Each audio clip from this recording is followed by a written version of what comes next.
Call the meeting to order. We have with us tonight Pastor Phil Roby from Amazing Grace Fellowship to deliver an invocation.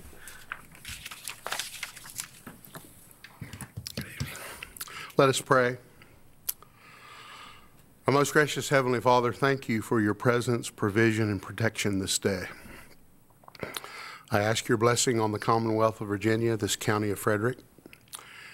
May we always be mindful and thankful of you in our lives. Father God, I thank you for each of these supervisors, county officials, and their subordinates. We appreciate their willingness to represent and serve us and the continuing needs of our county. Father, may your grace saturate each of their lives. May your wisdom illuminate their minds, and may your strength be their portion, enabling them to deal honestly and fairly with each issue. Lord, may your loving kindness surround them, their families, as they engage in the interest of Frederick County and its citizens. Finally, Father God, bless this meeting and all who may participate. I ask these favors in the name of your only begotten Son, Jesus the Christ. Amen. Amen. Vice Chairman DeHaven, would you lead us in the Pledge of Allegiance? Stand face to flag for the pledge, please. I pledge Allegiance to the flag of the United States of America and to the republic for which it stands, one nation, under God, indivisible, with liberty and justice for all.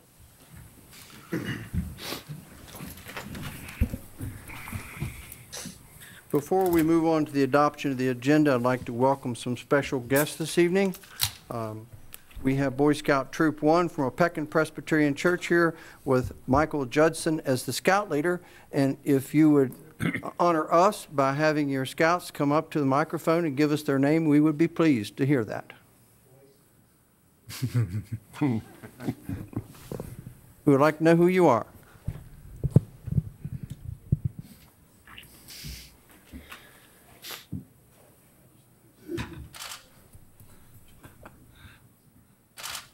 They're a little shy, so I'll start. My name is Michael Judson. I'm the Scoutmaster for Troop 1, and I thank you for having us. It is our pleasure.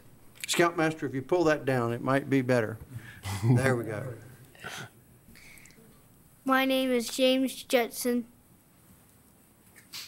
My name is Jackson Neese, and I'm glad to be here right now. My name is Evan Rivera. I'm glad to be here. My name is Michael Judson. I'm glad to be here. James Carr, and I am glad to be here, and I'm not shy. My name is Clay Swanner. My name is Josh Snyder. I'm glad to be here. My name is Adam Sharp. I'm glad to be here as well. My name is Daniel McClellan. My name is Jack Youngblood. I appreciate y'all having us here. My name is Jonathan Carr, and I'm glad to be here. My name is Garrett Strong, and I'm glad to be here. My name is Christopher Malott, and I'm glad to be here. Zach Burkbaugh, glad to be here. My name is Jacob Goll, and I'm glad to be here. The Boy Scouts are youth-led. This is actually our leader. Welcome, Troop 1.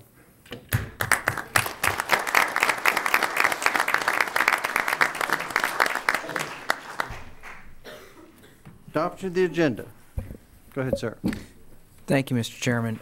There are two items to add to the agenda. As item 4 under county officials, a resolution authorizing a petition for writ of election to fill the Redbud District vacancy on the Board of Supervisors.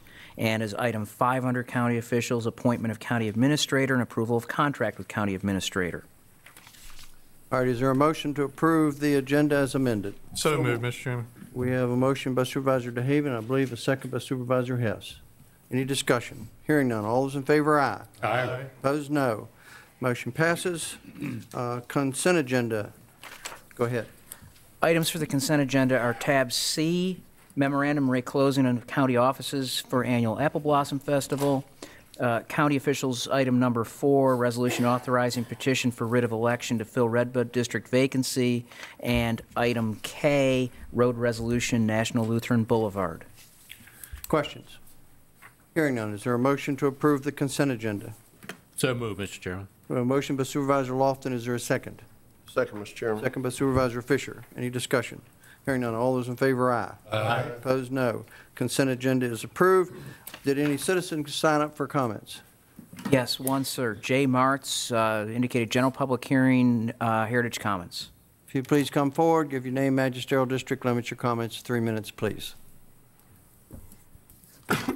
Just the microphone up a little bit. Chairman Schickel, my name is Jay Martz. I'm with the in the Gainesboro District, and members of the board, I got a couple topics I'd like to address.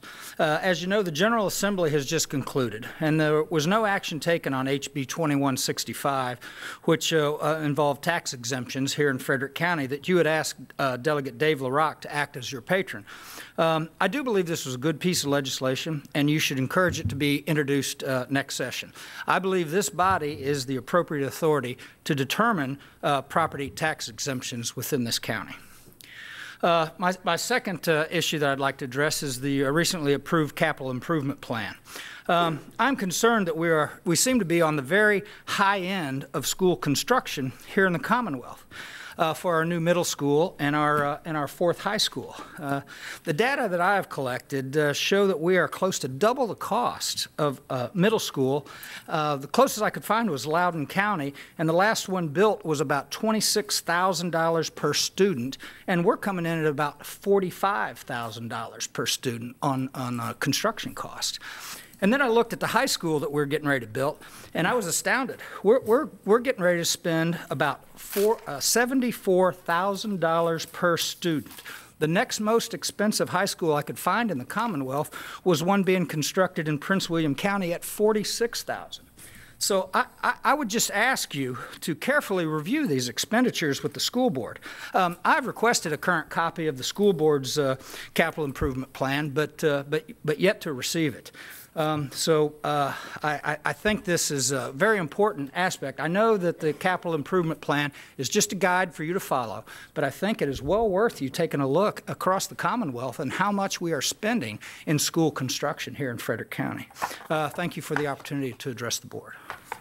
Anyone else, Mr. Williams? No, sir. All right, Board of Supervisors comments. Are there any? Hearing none, we'll move on to the minutes of the regular meeting, February 12th, 2015. Mr. Chairman, move for approval as submitted. We have a motion by Supervisor DeHaven. Is there a second? Second, Mr. Chairman. Second by Supervisor Hess. Any discussion? Hearing none, all those in favor, aye. Aye. Opposed, no. Minutes of the regular meeting, February 11th, 2015 are approved. Next is the budget work session, February 18th, 2015. Move approval as presented, Mr. Chairman. Motion by Supervisor Hess. Is there a second? Second, Mr. Chairman. Second by Supervisor Lofton. Discussion. Hearing none, all those in favor, aye. Aye. Opposed, no. Minutes of the budget work session, February 18th, 2015 are approved. And finally is the budget work session, February 25th, 2015. Move for approval as submitted, Mr. Chairman. Motion by Supervisor Lofton. Is there a second? Second, Mr. Chairman. Second by Supervisor Fisher. Discussion. Hearing none, all those in favor, aye. Aye. Opposed, no. Minutes of the budget work session, February 25th, 2015 are approved. Next is the committee appointments. Historic Resources Advisory Board, Redbud, I doubt seriously if we have anything there. Historic Resources Advisory, Stonewall, do we have anything? Not yet, sir. And Sanitation Authority, we're not ready. So, county appointments didn't end up much. Next is a request from the Commissioner of Revenue for a refund. Mr. Williams?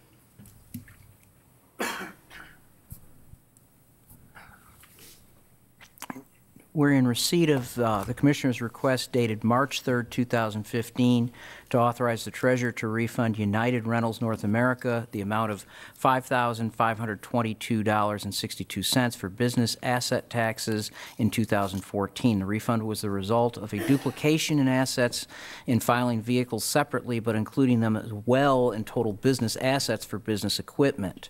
The Commissioner verified that the documentation and details for the refund met all requirements and pursuant to the provisions of Section 58.1-3981A of the Code of Virginia. As County Attorney, I note my consent to the proposed action. The Board of Supervisors will also need to act on the request for approval of a supplemental appropriation as indicated in the Commissioner's memorandum. Questions? What's your pleasure? Mr. Chairman, I move approval of the refund and the supplemental appropriation. A motion by Supervisor Hess. Is there a second? Second, Mr. Chairman. Second by Supervisor Lofton. Discussion. Hearing none, all those in favor, aye. Aye. Sorry, I meant to do a voice vote on that. Supervisor Hess. Aye. Supervisor Fisher. Aye. Supervisor Haven. Aye. Supervisor Lofton. Aye. Supervisor Wells. Aye. Chair votes aye and the motion passes. Does that conclude refunds? That concludes the refunds, sir. Now, if we could detract from normal activity, and if I could ask the board to join me over here in this corner.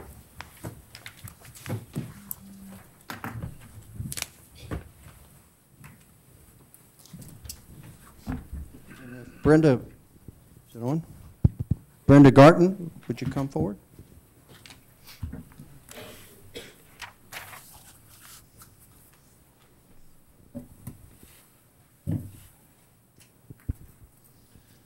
Vice Chairman DeHaven.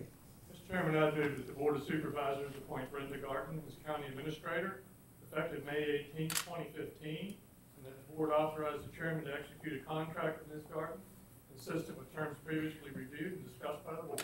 Do I have a second to that motion? Second, Mr. Chairman. Second by Supervisor Hess. Discussion. Hearing none. Supervisor Wells. Aye. Supervisor Lofton. Aye. Supervisor Fisher. Aye. Supervisor Hess. Aye. Supervisor DeHaven. Aye. Chairman votes aye. Congratulations. And would much. you like to say a word, Ms. Garton? Well, since I've resigned my current position, I'm very relieved to now have a contract. I would echo the words of the Boy Scouts and say that I'm glad to be here. In researching before I applied for this job, you know, you do a lot of research online and you look at the history of the locality that you're interested in. And I noticed that Frederick County was formed from Orange County in 1738. And I'm from Orange County. So I'm coming home. And I'm very happy to be here, and I'm very excited to be joining Frederick County and meeting all the staff in the community after I get here in May. Thank you very much. Thank you.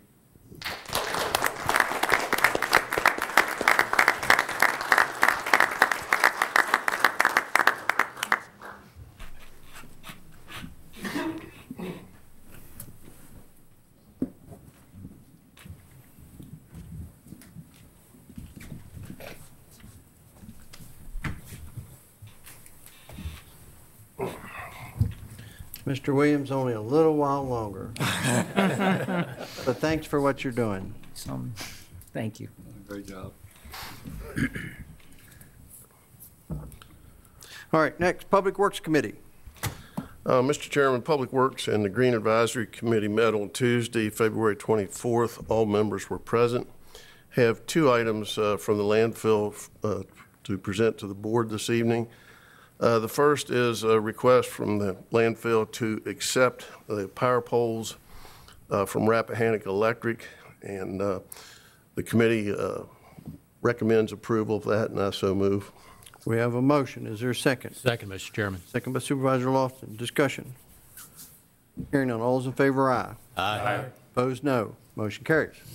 The second item is a supplemental appropriation from the landfill reserve in the amount of $1,575,000. This request is in order to proceed with closure of 9 acres of construction and demolition debris landfill area. The committee is recommending approval, and I so move.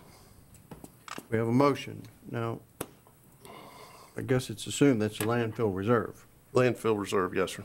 Right. Yes. The second was Supervisor Lofton. Any discussion? Mr. Williams, will this require public hearing for this amendment to the budget?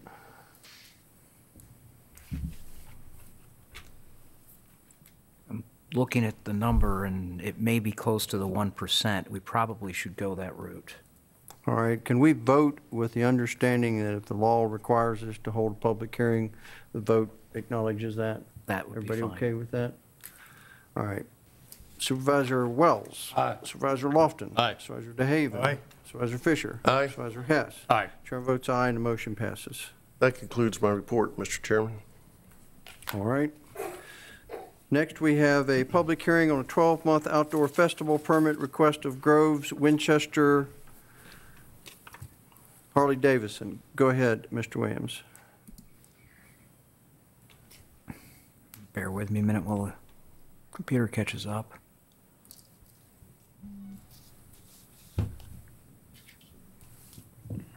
This is an application for a 12-month outdoor festival permit for Groves Winchester Harley-Davidson located at 140 Independence Drive, Winchester, Virginia.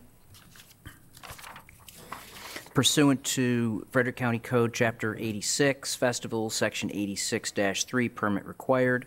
Application, issuance or denial fee, paragraph D, 12-month permits. All events to be held on the grounds of Groves Winchester Harley-Davidson, 140 Independence Drive, property owned by Jubilee LLC. And I think there is a representative present. Questions of staff? Questions of the applicant? Does the applicant wish to speak? Not in addition to the application, but if you would like me to answer any questions. Any questions? All right, this is Back Creek. Nope. Shawnee, I'm sorry. Shawnee. I don't know what got into me there.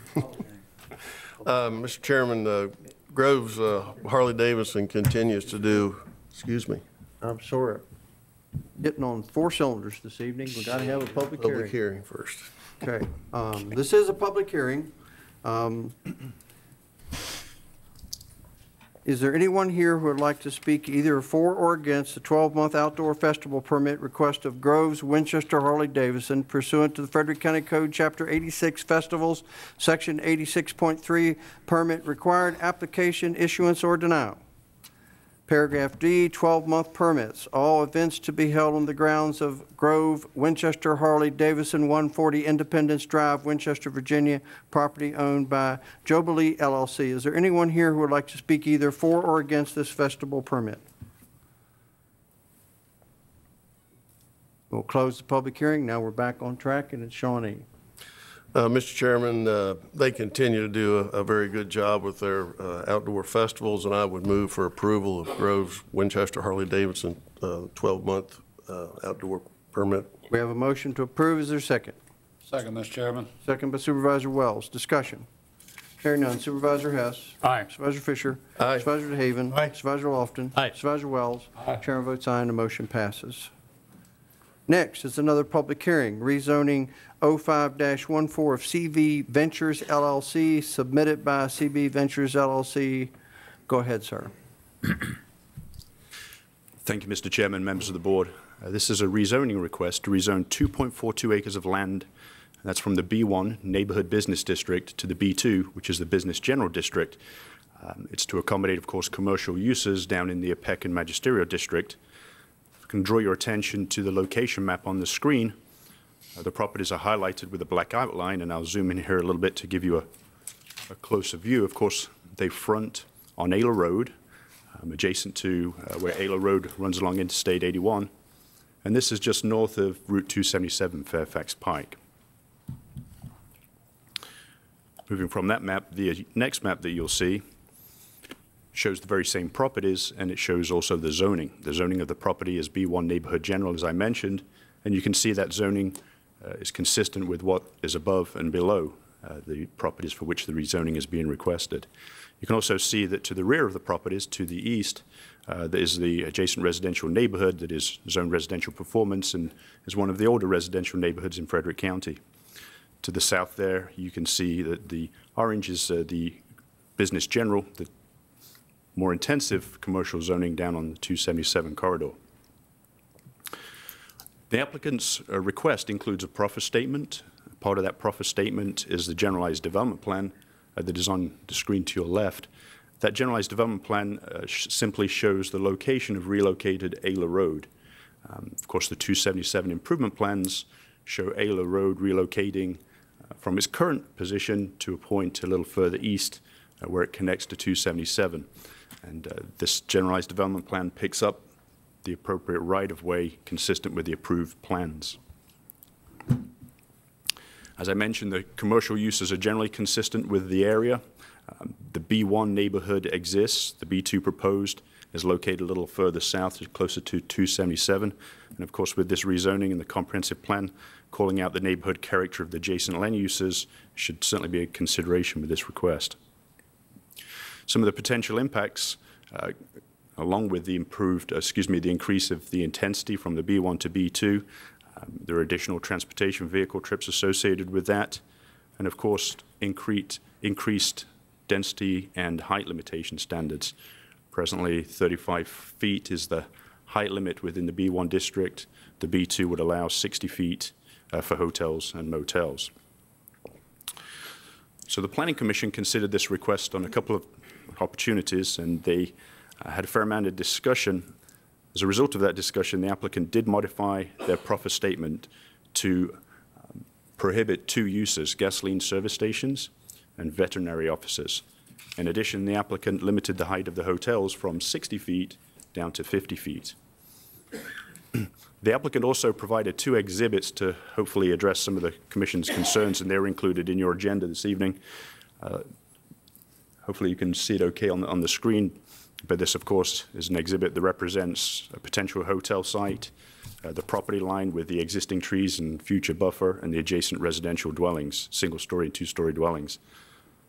The applicant also provided a photograph showing the property line, the property, and the adjacent residential uses.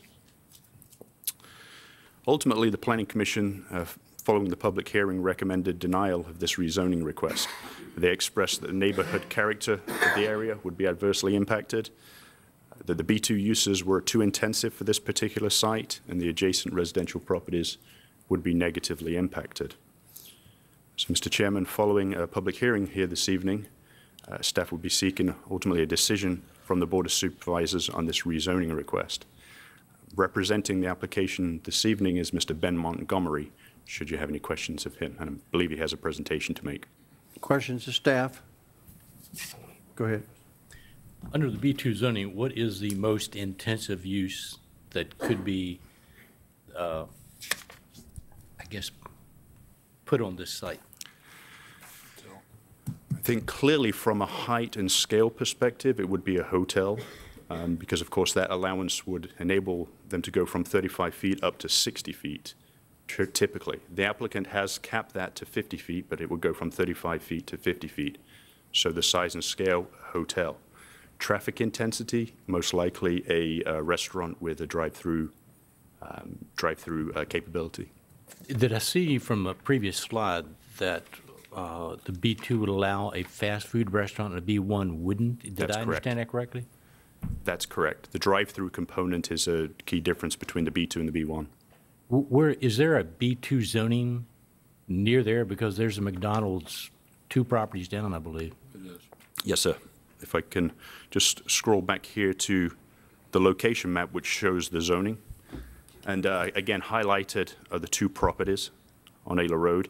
And as you head down, and I apologize, right on the bottom of your screen, the orange properties which front on Fairfax Pike, Route 277, that is the B2 commercial. And you're right, it includes McDonald's, it includes Burger King, it also includes Wendy's. So that's what I was looking for. The B2 ends there to McDonald's restaurant? Yes, sir. Okay. Thank you. Any other questions, staff?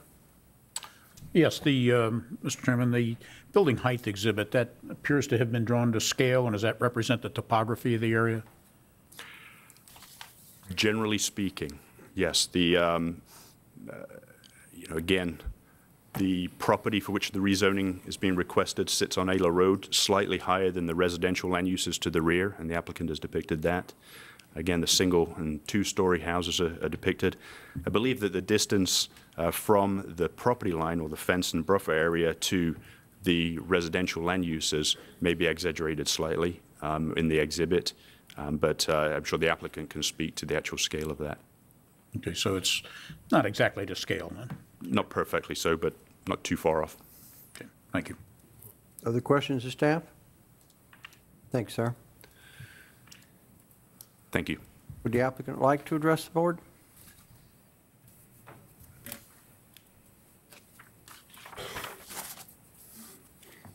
Thank you, Mr. Chairman. Mike, I may need you to handle this.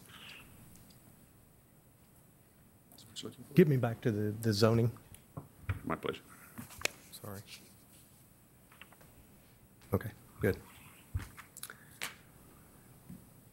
I'd like to begin by looking at the property because as you look at this property, basically Ayla Road becomes a service road for I-81. We're totally fronting I-81 in this section of Ayla Road.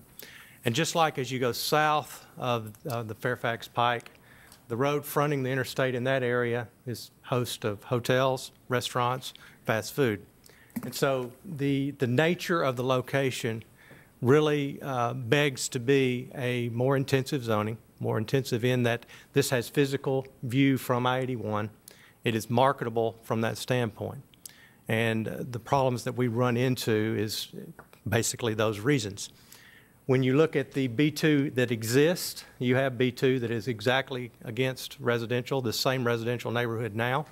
So it's not like we're changing the aspect of the area. You already have B2 bounding this neighborhood. And so what we're looking at as we go forward, the three uses that really make sense for this property are offices, a hotel, or restaurants. Those are the three things that make sense from a marketable standpoint for this property. If we stay with the B1 zoning, what we end up with is an office building. That's the only thing that we'll be able to put there. And if it is an office building, since we're losing, as you can see, according to Mr. Ruddy, we cannot go ahead and use the full property because now that this plan is in place, we lose that property whether we proffer it to you or not. And so when we develop this property, we can no longer use the area that's shown for the relocation of Ayler Road. And I know that's for the lawyers to figure out, but when we look at it, that means that we're losing a lot in this process. And so the only thing that we can do is build an office building up. So this means that we're going to have a 3-story office building. We're guaranteeing a 3-4-story office building on this property if we stay at a B1 use. And so when you look at that, you'll have a 3-story office building. Most likely it'll be basically in the center of the lot. You'll have windows facing all directions, including directly towards the neighborhood. If you choose to go to a B2 situation, the other two choices are hotel and restaurant that come into play if we go B2. A hotel based on the lot would have to fit right there. It would have to face north and south to be able to work. There wouldn't be any windows at all facing the neighborhood. Everything would be facing north and south to where the privacy that the neighbors would like to keep, I'm sure, wouldn't be voided. Whereas with the office building, they would. Also, it also gives us the opportunity for a restaurant on the property. A marketable restaurant from a standpoint of profitability might be one of the best choices that we can put there. And I'm sure that if we had a nice PF Chang's, nobody would be objecting to that. And so that's the reasons that we're trying to go to a B2. We think it's an opportunity to add the buffering that will help the neighborhood behind us. And if we even if we stayed with a hotel, a 4-story hotel, with the views going north and south, we believe that this is more advantageous to the owners of the properties behind us than a 3-story office building. And that's my presentation. Do you have any questions? Questions of the applicant? Your 4-story hotel. Yes, sir. There are 2 hotels, existing across the road. Correct. One of those is approximately 22 feet high to the roof line. Yes, sir. And the other one is approximately 30 feet to the roof. Correct. Line. 3-story. They're on much bigger lots.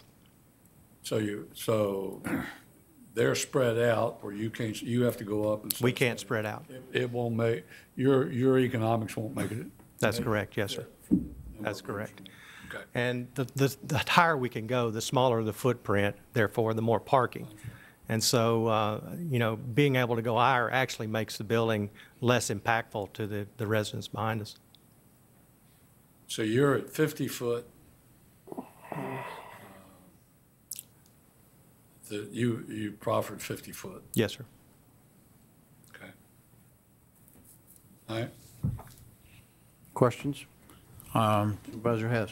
Question of staff or the applicant. What are the parking space requirements for a motel?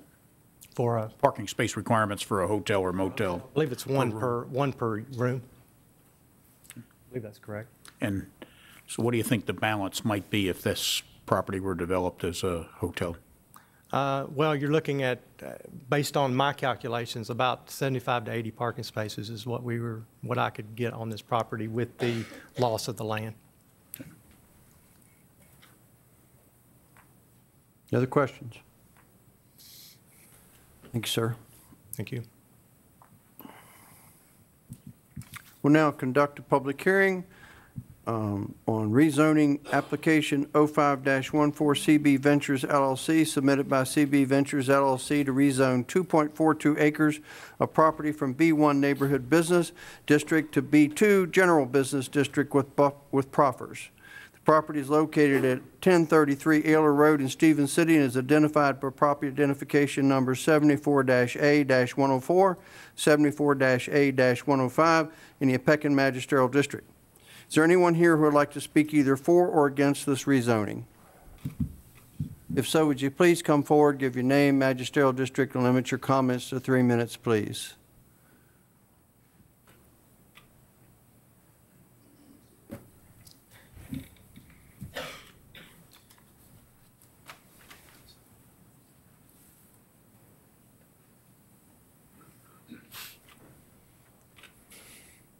Yeah, pull it that, just reach up there and bend it down. That's shorties, is it?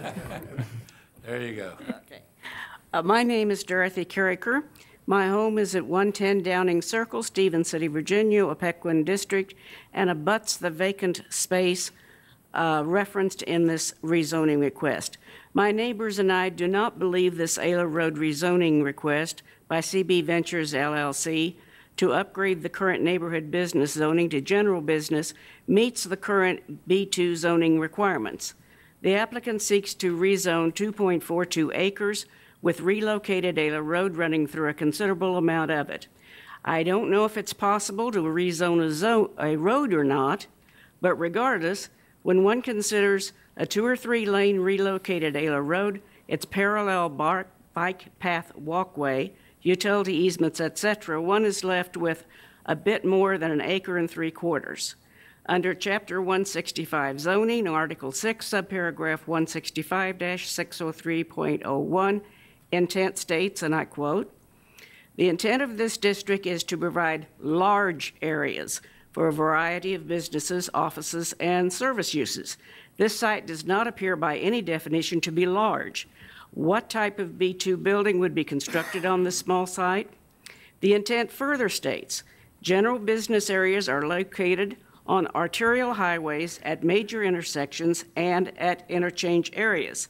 To my knowledge, Ayler Road has never been designated as a highway, and this site certainly isn't located at a major intersection.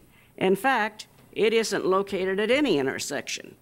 The nearest intersection would be Fairfax Pike, located 1/4 mile south. There are large commercial businesses on Fairfax Pike, but there are B1 zone properties between the proposed rezoning site and Fairfax Pike. In essence, should this application be granted, it would become a small oasis hemmed in with Ayler Road on the west, B1 properties on the north and south, and residential property on the east. Is this the type of spot zoning Frederick County really wants?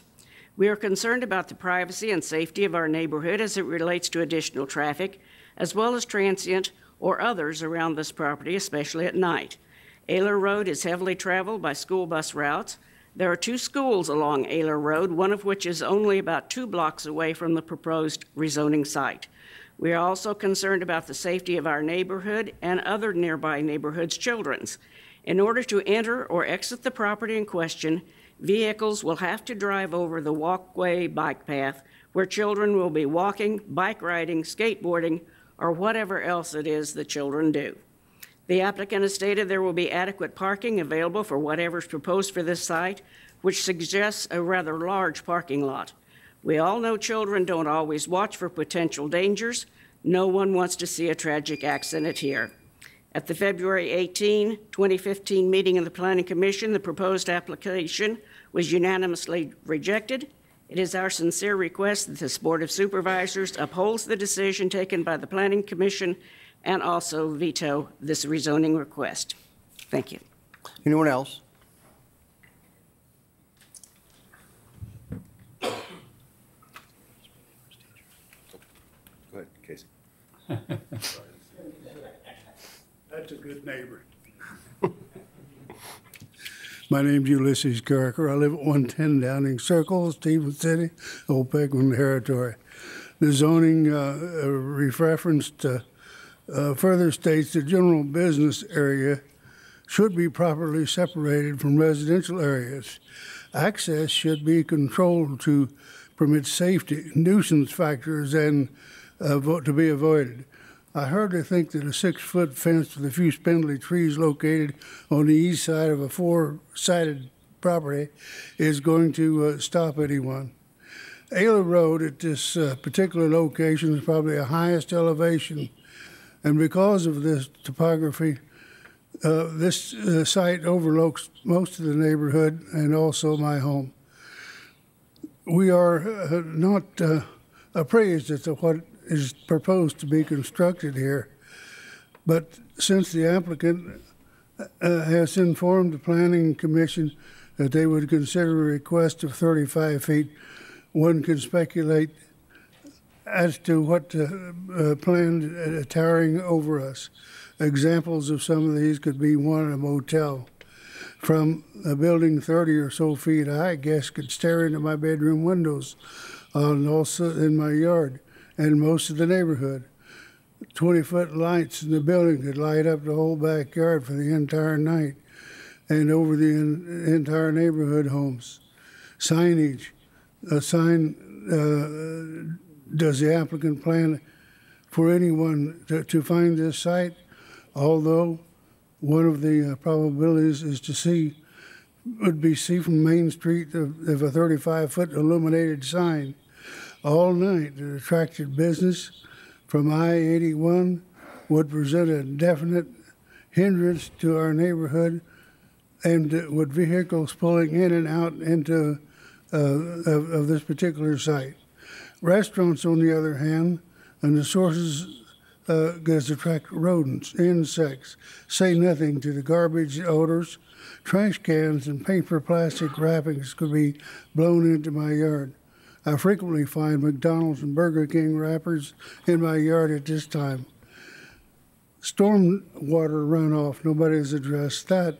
My home is lower than Ayler Road by a considerable amount, and excess water could flood not only my yard, but even my crawl space. In closing, for safety, tranquility, and quality of our long-established neighborhood, I ask this board, please do not consider this request. Next.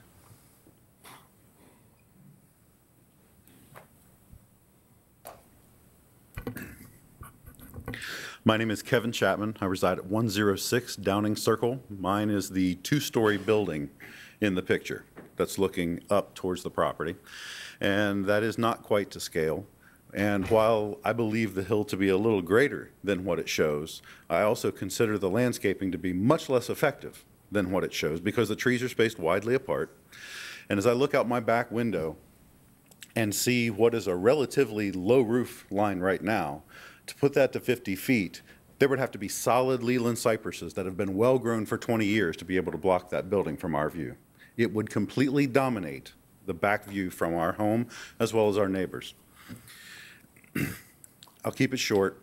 I think they've done a really good job of laying out many of the concerns that the board would do well to consider. I will, though, say that, I guess as a matter of damage control, if you would wish to approve as opposed to deny, I would ask that you at least table this request until more thorough environmental assessments are done. My wife, Stacy Chapman, observed dumpings or the refuse from the washout pits of the car wash that was owned by a different owner, and then that washout was then put on the adjacent empty parcel.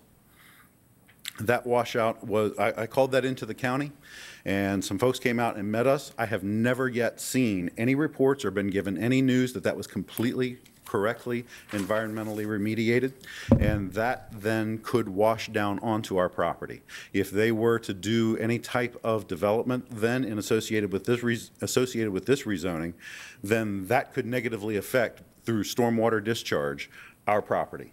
And I ask you to at least then protect us in that way and table this until some more adequate shovel tests, test pits, and/or soil samples will be taken.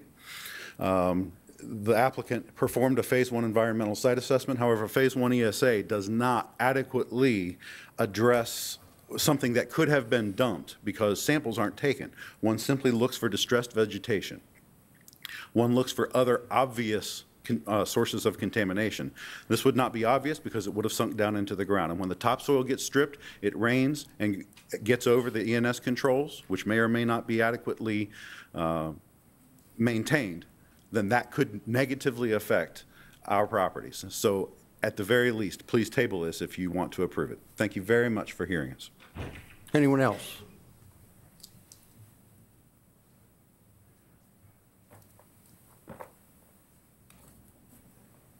Good evening, gentlemen. My name is Alan Mowick, and I live at 111 Downing Circle, Stevens City. My problem with this conversion to B2 is the height of the building. The roof line of my house is below grade of Ayler. I live across the street from the Carrickers. If that building is 50 foot, excuse me, it's driving me crazy. That building is 50 foot high, and I'm below grade. I'm now looking from my lawn at a 70 or 80 foot plus building in front of my yard looking westward. That bothers me significantly because that is going to overwhelm me. I didn't know the layout of the plans until they showed it tonight, and he may be having no windows facing eastward, but the windows on the north side are going to shine directly into my living room and bedrooms in the front of my house. I don't think that's appropriate for this type of neighborhood. On the other side of Ayler, you have Town Run, which is B2, and they've got a large buffer zone between the business zoning and the residential. Here, there's no buffer zone. It's just a fence line. So that's going to impact us severely. The other thing is, let's see.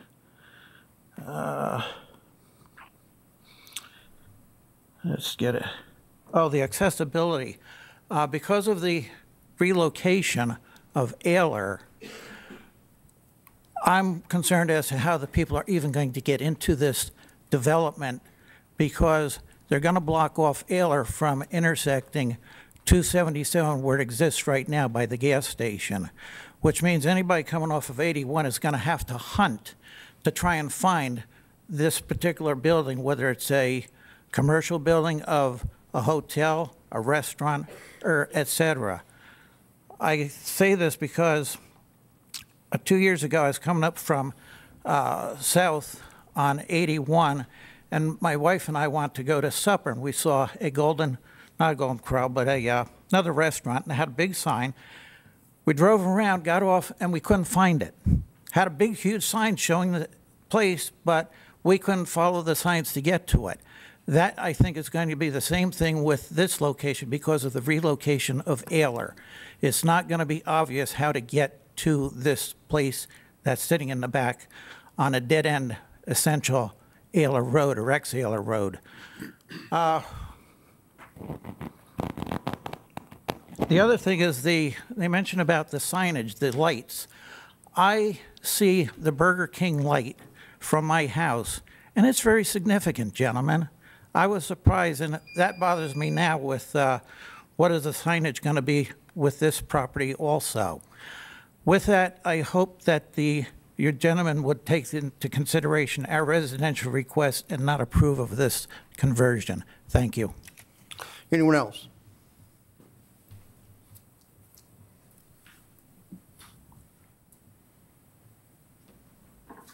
Seeing no one, we'll close the public hearing. Did the applicant wish to respond? Where'd he go? No? Did the applicant wish to respond? We've closed the public hearing.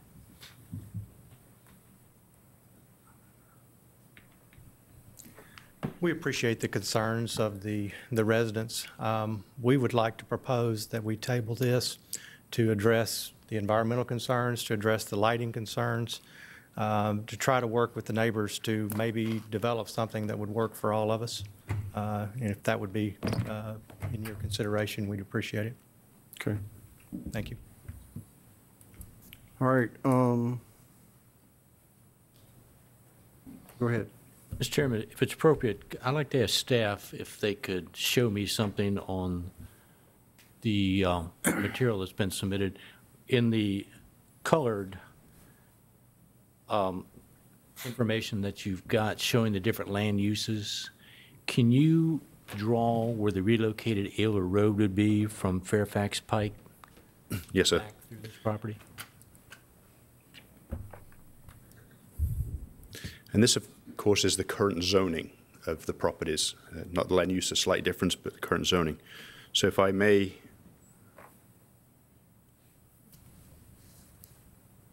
take existing Ayler Road from this point, it curves in front of the property. Hopefully we're doing okay here. And basically comes out onto 277 at this location. Okay, thank you. You're welcome.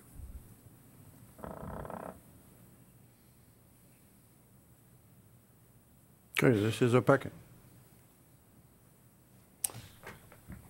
Mr. Chairman, I spoke with the owners and spoken to two of the landowners, and I've spoken with many of the board members. I would like to say that I could feel like there was something the neighbors and the landowner could do together to bring up a better situation than what it is. And maybe that's possible in the future. But at this time, I just don't believe the situation is there. The only thing you get with B2 is the hotel lodging and the restaurant facility. I did tell the owners on behalf of the landowner, he does have permitted use at a three-story office building. So in all fairness, that can be built no matter what. And you're looking at that 35-foot building, and the owner had mentioned something about maybe coming down to even 40 feet, but that wasn't brought up. Or 45 feet, excuse me. But based on that, I'm going to move that the request of CB Ventures LLC to rezone the tax map parcel 74-A104 and 5 be denied. We have a motion to deny. Is there a second? Second, Mr. Chairman. A motion by Supervisor Hess to second. Discussion. Supervisor Lofton. Mr. Chairman, looking at the proposed location of relocated Ayler Road, it appears that in creating this B2 zoning, it created an island. It seemed to me that relocated Ayler Road would be the delineation point between B2, B1, B2, and the residential sections. And it appears that if we created this B2, it would be an island over there beyond that delineation point of the relocated Ayler Road, which seems odd to me. So I would agree that probably this is not the right zoning for that particular piece of property. Any other discussion? Mr. Chairman, I don't know, the applicants asked for a postponement. I kind of have a little bit, a part of me that would like maybe to give them an opportunity to work with the neighbors and see if there's another solution, even if it's a B2 that could be modified to something that might work out. That would be my only, I guess, hesitancy about the existing motion. give them every opportunity to maybe work out something. I will say, Mr. Chairman, that the residents I spoke with and the property owner that I talked with, I think would be more than willing to sit down and at least talk about some other suggestions and ideas. I'm not sure that's going to accomplish everybody's goal, but at least they could talk, and I would be happy to amend my motion if you'd like to do so, to allow that to happen.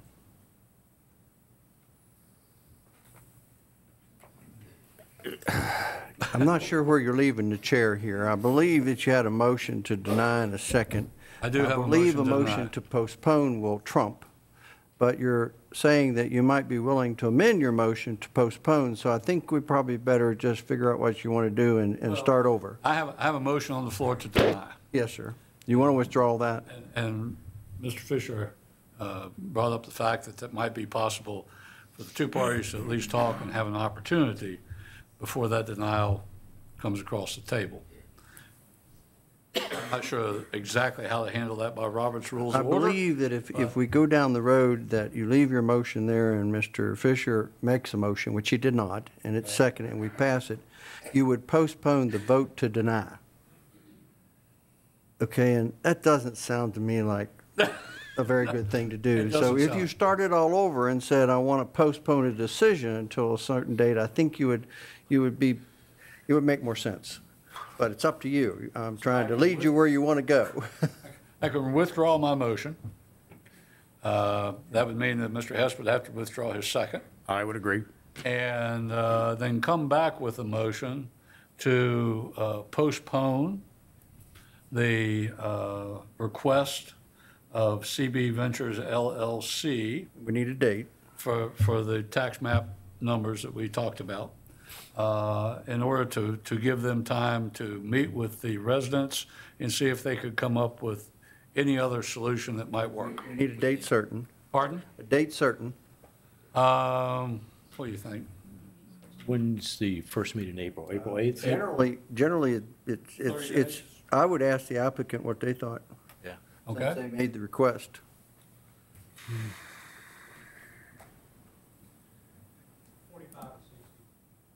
60 days? 60 days? I'll type it at 60 days. All right, we have a motion to postpone and for 60 days. Is there a second? Second, Mr. Chairman. Second by Supervisor Fisher. Now, is the board okay with the chairman's decision here? Okay? I think it is the cleanest. I think so, yes, sir. All right, are we ready to vote? Supervisor Hess. Aye. Supervisor Fisher. Aye. Supervisor DeHaven. Aye. Supervisor Lofton. Aye. Supervisor Wells. Chairman votes aye and the motion passes. Next on the agenda, rezoning 02-14 Heritage Commons LLC. Go ahead, sir. Please excuse me. Candace.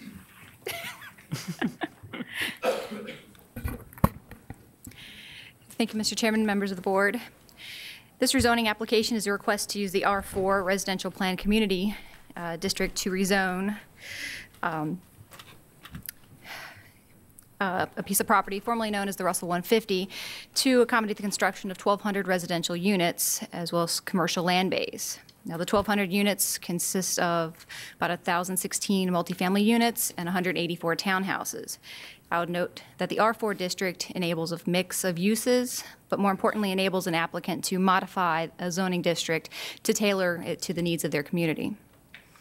Now, this is the location map for the property on the screen to your left. As you can see, the property is outlined in black. It fronts on Route 522, and 81 runs along the rear of the property. Now, this shows the existing zoning that was done with the Russell 150. The orange is the existing commercial, and the yellow is the residential portion.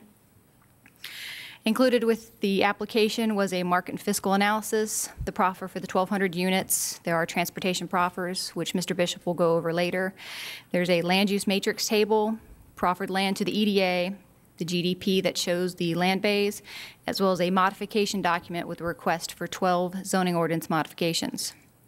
Now, this is the GDP that shows the land bays that was included in your agenda. Now, I do have a very condensed presentation, so if there's any specific questions that you have that I don't address, I can go over those at the end of my presentation. So really, basically, the land uses shown with the Heritage Commons rezoning application are not consistent with the 2030 comprehensive plan. Additionally, the application does not adequately address the negative impacts associated with the request, in particular, the negative transportation and fiscal impacts. Just to state, all the issues that staff identified in the staff report are still accurate, and we do stand behind those. With that, if there's any particular questions, I can answer them, or we can go straight to Mr. Bishop to go over the transportation concerns. Questions? Mr. Bishop.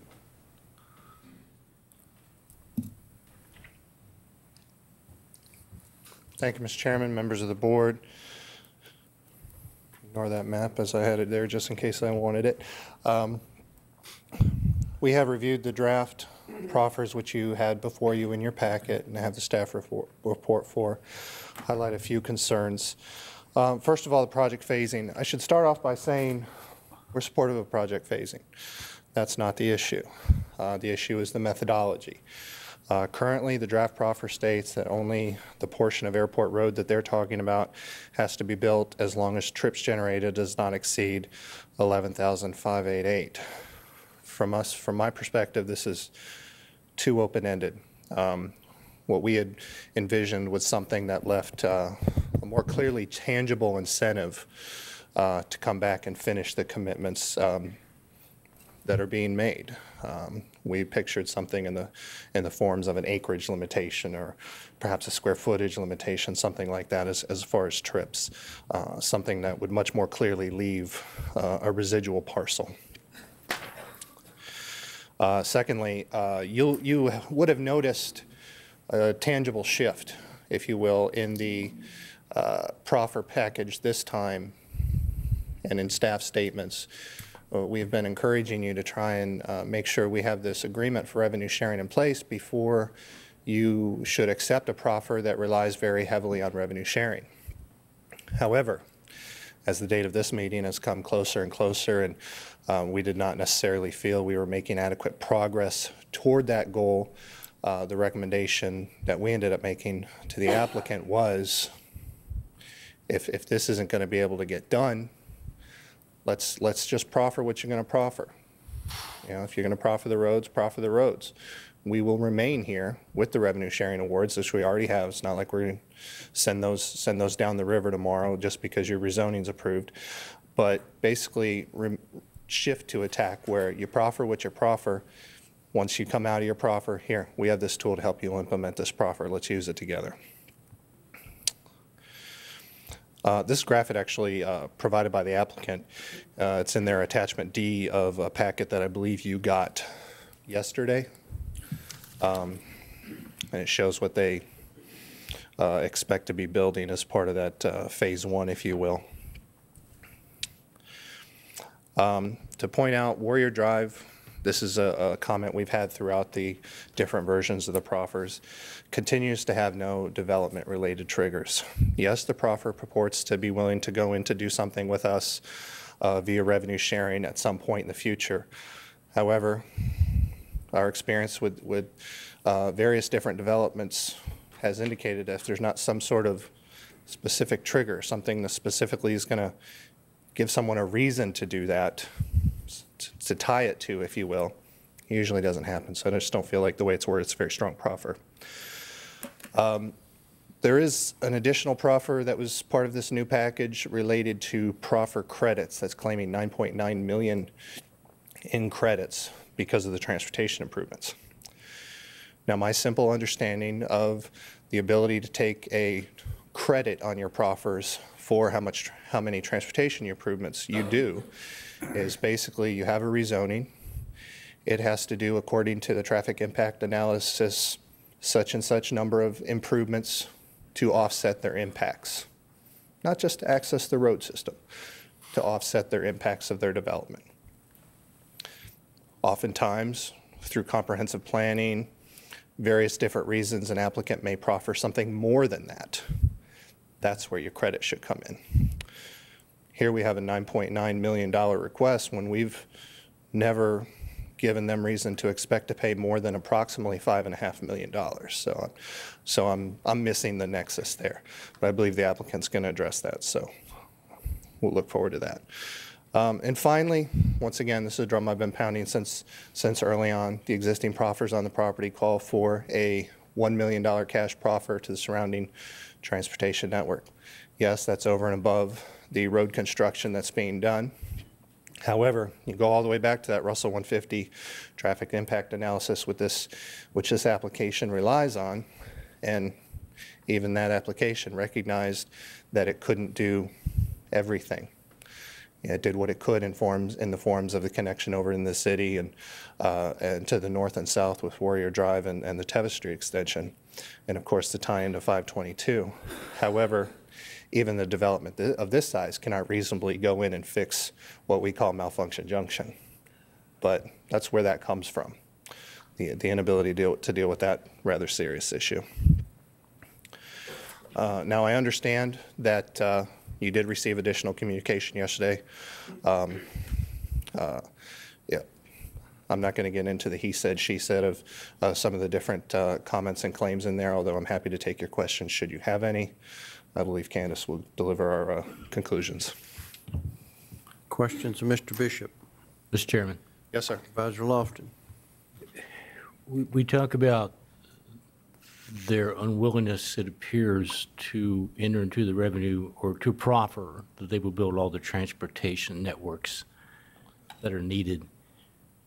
But do we have any kind of commitment from the landowner west of 81 saying that if in fact the transportation network on this side of 81 is built, that they will actually complete their portion of the transportation network on the west side in a timely manner? According to I don't have anything in writing. According to my conversations with the city and with Mr. Carr of Glaze Developments, they do indeed have an agreement to tie in. But of course, that's all on city property. But we don't have anything, so conversely, the developers wouldn't have anything in writing. It could be a bridge to nowhere without some type of written legal agreement. Do you agree? Certainly. Although it's my understanding, once again through conversations with Mr. Carr, that there's been no conversations between these two development groups. What do you know what, if anything, triggers that transportation improvement on the west side? I mean, just because a bridge is built doesn't mean they have to build their portion over there on the city side. I know the city has already shifted revenue sharing funds to that project. The specific trigger, I would assume, is us doing our work. We assume, but we don't have anything in writing that says that. Fair enough, that's true. Other questions, Mr. Bishop? Thanks, sir. You have anything else?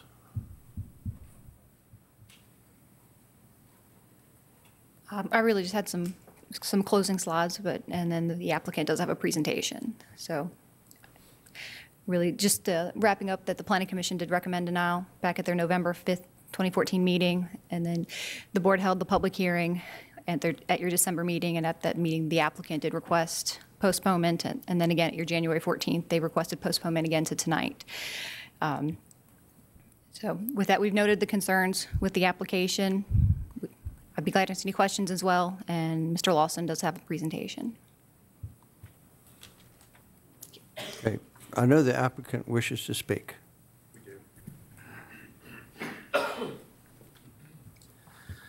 We do. Mr. Chairman, members of the Board of Supervisors, Ty Lawson here on behalf of the owner and the applicant. I also have a few other folks that'll speak in due course. I am here on behalf of both property owner and developer. You all have met them before. Mr. Cole is here from MMA, and for Heritage Commons, I have Matt Milstead and Bruce Griffin. We appreciate staff's report. We appreciate what we've just heard, and I think what is a condensed report. And what we've done and what we're going to try to do is use the points that they gave us as talking points to go from and to explain what it is that we're proposing. And I hope put some clarification on it and respond to questions as well.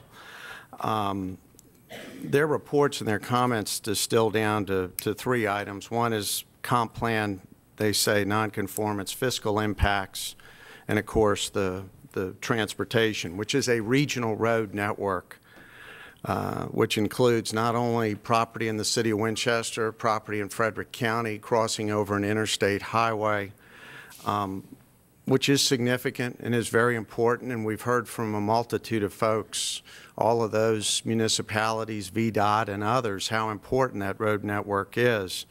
But what we're here to talk about is our property, and it is significant. It's 150 acres, and it includes a bridge as well, which is across the interstate. But our focus is on what we can do in our property, and of course, we're committing to all that in proffers that run with our land. It is a significant network.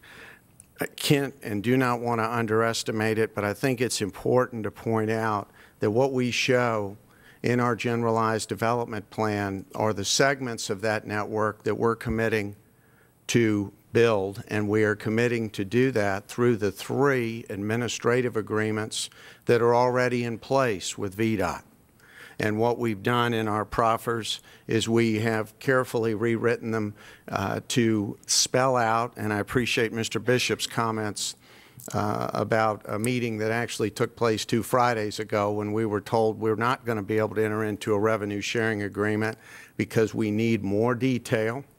The county, we need more detail as to how those segments are going to be built, the cost of those segments, the scheduling of them, and so on. And so go ahead and put in the proffers what we're going to commit to, and that's what we're going to commit to. We're agreeing to pay the state match for those 3 road segments. One is one which we'll call Airport Road Extended, and it comes to an area just not touching but very close to the traffic circle. One is the bridge, and then the third one are the remaining portions. The sequence of those will be something that'll have to be agreed to. Again, the good news is they're all under these administrative agreements, and we have very clearly and concisely in the proffers committed to pay the state match portion of those. We're a little subject to whatever the county does in terms of its engineering and design and build of those, but we're confident we can get that done. We've met with Mr. Strausnider, we've met with Mr. Wilder. We understand they'll be the ones in charge of running these projects.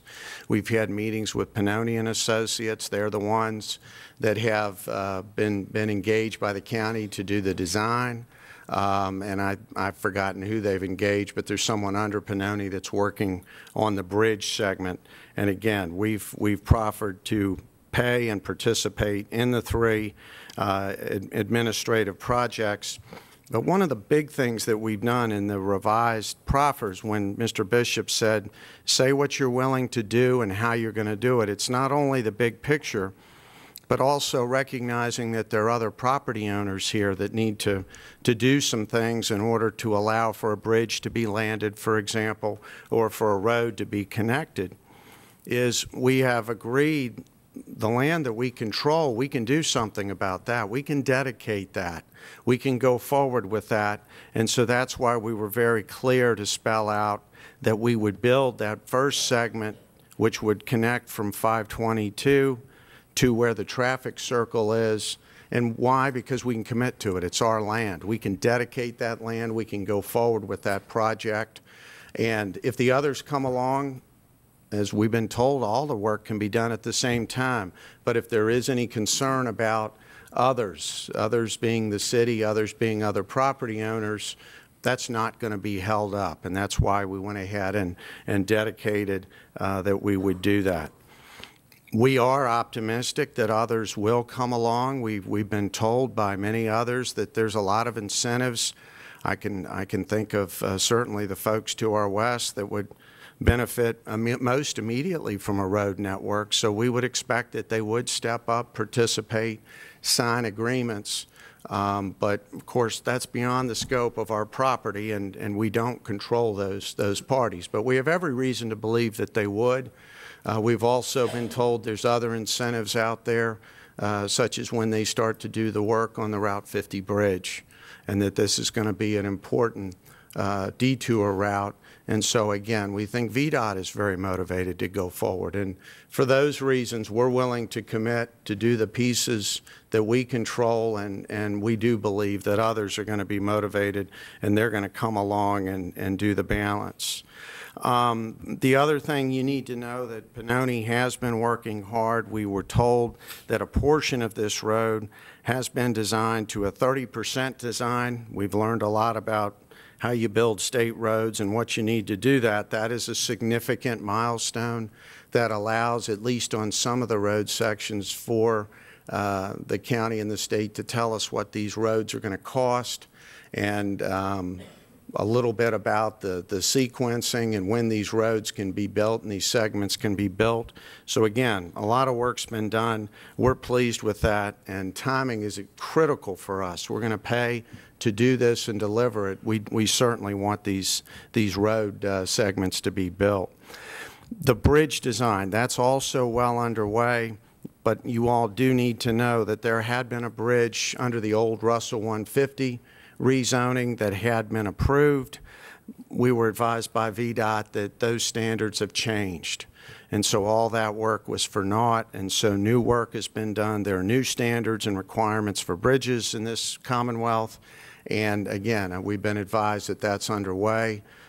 We're committing to pay for that segment, not only the designing and the engineering of it, but the construction of it under the administration or administrative agreements. You do need to know, and we learned this 2 Fridays ago, that the piers on the west side of 81 that hold that bridge up are not in the right-of-way. They're on someone else's property. Again, I'm optimistic that those folks will come along because I think they'll be the first to benefit from it. But again, we're focusing on our property. We're binding our property to these proffers and committing to doing all these segments. There's discussion about the comprehensive plan. As we talked about it, those 3 categories. I've got this slide, and from what I understand, staff's comments are that if you look at the uses that are in the comprehensive plan and the specific locations of the uses in the comprehensive plan, they do not match up acre to acre or foot to foot to the uses where we have put them under our generalized development plan of mixed use and B2. What staff is also kind enough to tell us, though, is that the uses that are included in the comprehensive plan are, in fact, included in our generalized development plan. But again, we may have B2 in one corner and the comp plan says it ought to be in another, or vice versa. And so for those reasons, I think we can move past that. We are in conformance with the generalized with our generalized development plan and what we've proffered. We are in conformance looking at the total site with the comprehensive plan. The next is there's the fiscal analysis. We've approached this several different ways, and we've submitted, as you know, a market and fiscal impact analysis by Stu Patz and Associates. It's been revised over time. Latest version, and you all have it in your packets, is November 3, 2014. It's very comprehensive. It's done by professionals working in Mr. Patz's office. But you also need to know, and along the way in the various hearings that we've had a lot of input, and we really do appreciate Alan Murphy's appearance at several of the hearings. She's reviewed it. She's pointed out to Mr. Patz some of the errors that were incorrect, that is to say tax rates that he had, values for various revenues, collections, fees, and so on. And I believe we established as of the November time frame that those are correct. And again, I appreciate Ms. Murphy's input. I have to point out, and she's pointed out, she's not endorsing the report, but she does agree that the inputs are correct, the rates are correct, and so on, as it appears in the report. And what the economic analysis does, of course, is it looks at what we've proffered as a whole. It takes on an assumption of a build-out. There are a lot of uses and things that are being proffered. We have maximums, minimums of certain uses and so on, and it distills all that down into an analysis as to whether this thing is a drain or a negative impact, or if it's a net tax positive impact to the county. The bottom line of the report is that it is net tax positive, and Mr. Patz went very deep into this thing and took on some assumptions that, frankly, or I'll call them fictions, in our proffer. For example, to look at what happened if only the residential component were constructed. We say that's a fiction because, of course, in the proffers, we've proffered with every 300 units. We deliver with a certificate of occupancy 50,000 square feet of commercial, so another 300, another 50,000, and so on, up to 200,000, and those are minimums. But nonetheless, Mr. Patz went through and did the analysis and did, again, some fictional analysis of what happens if it's only market rate residential products. And again, it comes out tax positive. He went into great detail as to what market rate is. And along the way, as we worked with staff, we were very careful, after having discussions with them, to put in our proffers. Every time we mention residential, it's market rate.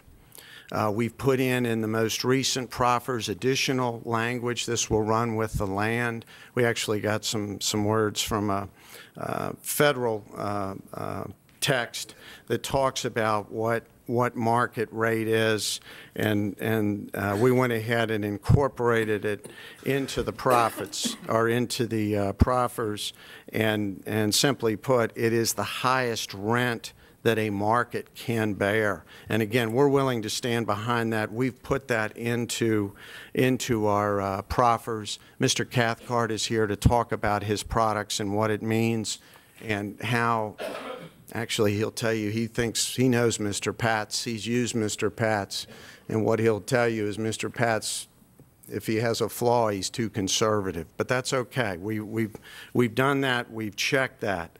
There's also some discussion about a county office building, and actually Candace made mention to proffered land to the EDA. Actually, neither of those are true. There's no reference to the county office building. There is no reliance on a county office building or a school office building in this proffer package. We have streamlined that because that offer was made early on. There is an offer if the County Board of Supervisors decides to take a tract of land. We've offered it. It's in excess of 8 acres. If not, it's on B2 land. And that property, instead of being something that wouldn't be on the tax rolls and wouldn't be paying property taxes, it will be in the marketplace, and frankly, it makes it even more tax positive, our proposal. Also, what Mr. Patz has done is he's talked not only just about a scenario where we look at property taxes, real property taxes, but we also look at other taxes that are paid. And I understand the proffer model doesn't do that, but I think it's more than fair to point out what Mr. Patz has pointed out, and that is that this county's income is made up of not just real property taxes. In fact, that's less than a third of our annual income. We also get personal property taxes. We also get business taxes, meals taxes, and so on. And he has attributed monies to that because he's taken assumptions such as folks that are going to live in these residences are going to have cars and so on. I think they're very reasonable. I think it speaks for itself. You're going to hear from Mr. Cathcart about what he's proposing to build, and if you want to just look at real property taxes, his first project of apartments, which is well less than the 300, is going to cost somewhere between $25 and $30 million. So it is quite a significant investment, and he'll tell you about property taxes. He pays them. Bottom line is we would recommend that the board take a look at Mr. Patz's report. And again, because of the various ways he's done the analysis, it's very conservative, and we think ought to give comfort to the board and to the county that this is a net tax positive residential component. And then, of course, when you add the commercial to it, it becomes even more. It becomes even more tax positive. To look at it another way, we read the staff report, we read the comments, and we understand the reliance on the proffer model, which again have a little bit of a pick with because it only assumes that there's revenue from real property taxes, not revenue from any other source, but that's okay. We went ahead and found, after consulting with a local engineering firm about a year ago, the Valley Mill project. I still think of it as Carriage Hill, but another project that didn't fare so well, but apparently has had a rebirth and a rezoning. The proffer model was actually run at the request of the applicant, and staff was able to run it with, interestingly, very similar numbers. In that case, there was a mixture of multifamily and townhomes, and there was also a discussion, and it's really intriguing, of 50,000 square feet of commercial. So we went ahead and we included this in the packet and in the slides because we found it very interesting, because when it was run using the proffer model, it shows that with the 50,000 feet coming in at different intervals, one was within 1 year of the residential, the other, I believe, was within 5 years, and then the last one was within 15 years, which I thought was quite a considerable period of time.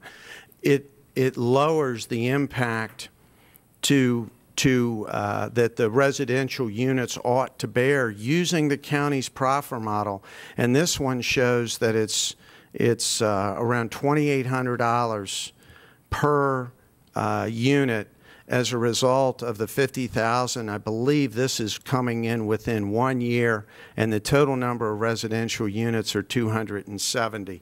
We did ask staff to run the model. I actually didn't know that you could do that. Obviously, we don't have the model. It's proprietary. But it's really intriguing to look at this because, again, using the proffer model, factoring into 50,000, it's showing a little over a $2,000 negative impact as a result of the residential. And I bring that up not to say that that's dispositive of where we would be. Certainly, though, it is interesting. That's about 300 units. That is 50,000. We're not waiting a year. We're saying we have to have a CO of 50,000 feet commercial in our proffer to get that 300th unit, to get that 600th unit, and so on and so on. So it would be even quicker than the 1 year. But the neat thing about it is if you use the county's model, again, we're more than net tax positive. And of course, that doesn't factor in all the other square feet of commercial that we can have and certainly hope to have on the 150 acres. We also, because we were concerned about impacts, we did do the transportation credits, and there was a reference to this slide and a suggestion by staff that that's the first segment that's going to be built. No, this is very clearly an exhibit to demonstrate transportation credits, and the gray is the road network that would be required in order to access the property from State Road 522. It's very similar to the access that was approved fairly recently for Mr. Madison's development.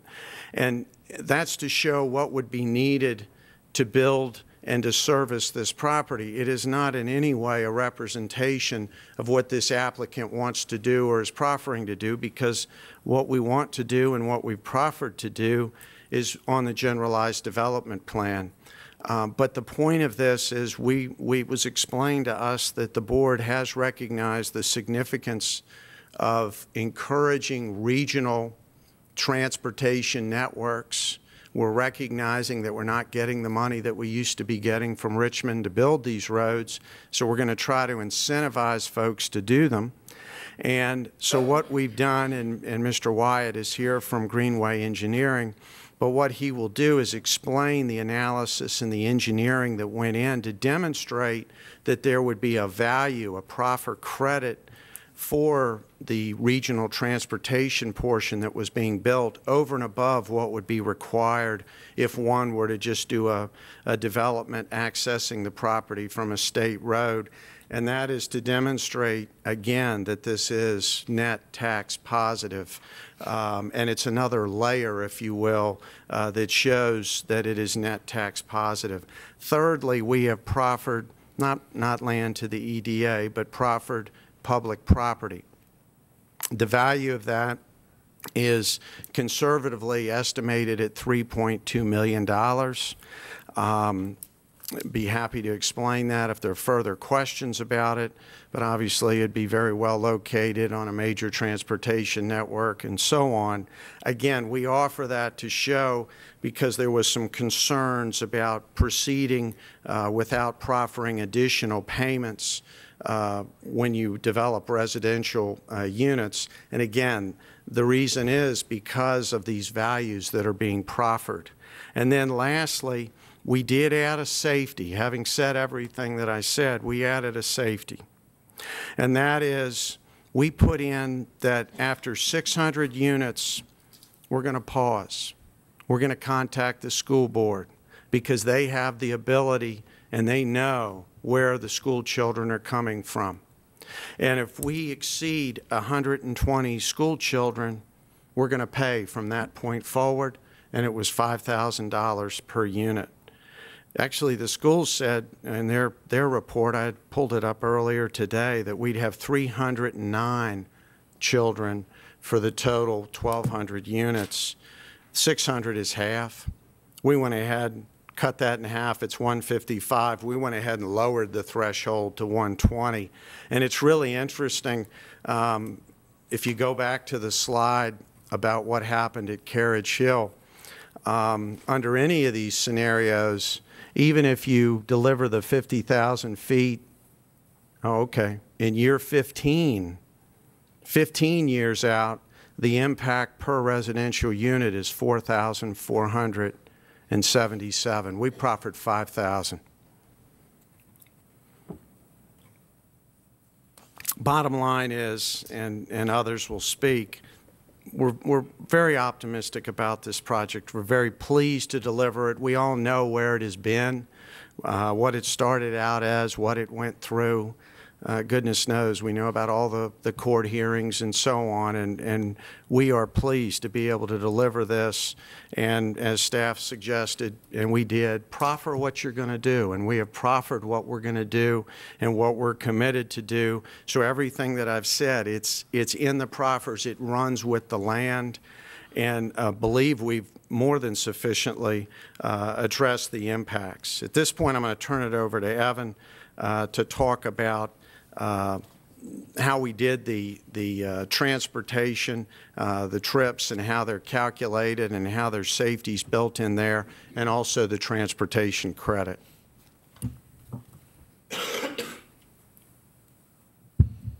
Thank you, Mr. Chairman, members of the board. I'm Evan Wyatt with Greenway Engineering. We were contacted by the Heritage Commons group, and the question to us was this. There seemed to be a desire to work through the project administration agreements, but the timing really wasn't there to get everything accomplished. So while that was moving on, the question to us was, if we went ahead and reduced our total amount of units that can be built in a period of time, or if we reduce traffic average daily traffic counts from the original 23,177. What would that mean to the project? What could be developed, and then what would you estimate that would cost? So if we could move forward in that capacity while we were working through the remainder of the project administration agreements that finalized the regional improvements, things could get underway while the details were being worked out on the bigger picture. So what we did, we looked at the study, first of all, that was done with the original Russell 150 to verify the numbers that they had in the proffer, and it was indeed the 23,177 at project build out.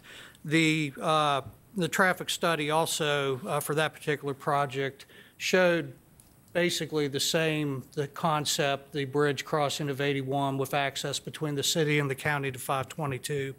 It also had a land bay, which we call land bay 7 in this application. And so what we did was we looked at the proffer. We noticed a couple things. Number one, they said that they would reduce what they could build on the site initially while all this was being worked out to 11,588, I think was the number. And then more importantly, the proffer that I read says you can build 300 units, and when the 300th unit is getting a CO at that point in time, there's also 50,000 square feet of commercial that has to have a CO. So the commercial and the residential are being built in sync at some point in time in the phase. The other thing I noticed was that the phasing schedule was that they're only entitled to get 400 residential permits every 2 years. So in looking at all that, and in looking at what would account to 11,000 and some odd vehicle trips, what we figured was what was reasonable to expect would be the first 2 phases of development, which is 600 residential units and 100,000 square feet of commercial. And that would not be able to be delivered at the earliest until 3 years from the date of rezoning approval if things worked out well. So that's about a 2018, and I think their belief is that the project administration agreements, the revenue sharing commitments, et cetera, would be figured out well in advance of that. But nonetheless, what I was asked to do, which is on this graphic, we looked at the study, we looked at the trips, we considered what was reasonable within those first 600 residential units. Land Bay 7, which is right here, we believe in the onset of the project is going to be primarily residential. We don't believe commercial is going to be in there initially. And then over in the Land Bay areas here, we believe that's where you're going to see the initial commercial start and maybe a minor amount of the residential for the mixed use they're envisioning. So if we looked at this, what we believe would be necessary to serve the amount of units that could be put in there would actually be a road design, travel lane in each direction, a protected left through a raised median. At the intersection with 522, you would want to have a separated turn lane for traffic heading towards the city or traffic heading south on 522. And then for the larger piece, what we believe is we think that it needs to be a little bit more than what the actual previous traffic study showed, and that we believe it's a 4-lane section, once again with a divided median for protected lefts. And then when you get out to 522, the previous study is suggesting a single left and then a shared through and right lane. We think that probably there needs to be more than that to allow for traffic to go straight across Airport, to be unobstructed, to turn right and to turn left. And over the long haul, it probably is reasonable to expect a dual left from there onto 522 since there's 2 travel lanes. But nonetheless, for that scope of time, that 3-year window, that's what we believe would be necessary to get going to facilitate the project while revenue sharing was figured out. And what we did was the cost estimates that we provided for that was a $1,200 lineal foot cost for this road and the $900 lineal foot cost for this road. The other thing that needs to be part of this too is, of course, there's existing signalization here. It's supposed to be a 4-leg traffic signal, but of course there's only 3 legs because there's no land use on that side of the road today. So we also made an assessment and an assumption of $100,000 to add the fourth leg to that traffic signal. So those proffered improvements would be a revenue sharing value we estimate of $2.2 million if it was needed to advance that portion of the project while the agreements were being written. So I hope that sheds some light on the ability, the cost, and what they believe would be the credit for those two road systems if this project moved forward and they were allowed to advance construction while the project administration agreements for the larger regional improvements, which are shown in yellow, are completed and developed. So with that said, I believe Matt Milstead wants to discuss the project itself, and during the question and answer, if you have questions on our assumptions, I'll be happy to come back to the podium. Good evening, Chairman, Supervisors. Matt Milstead, Principal of Heritage Commons. As you all know, from the very beginning when we first approached this project, we said that we were interested in bringing a high-end mixed-use development to pretty much a dead piece of property. And that's what we've been working on now for, believe it or not, 18, 19 months, as you all may recall back when this all first started. And part of our commitment was, or part of a component of our development was going to be a housing product that doesn't exist in the county. Market studies show there's a demand for it, but there's no supply of it. And so we were committed, and we've shared with everybody from day one, to provide some market rate apartments.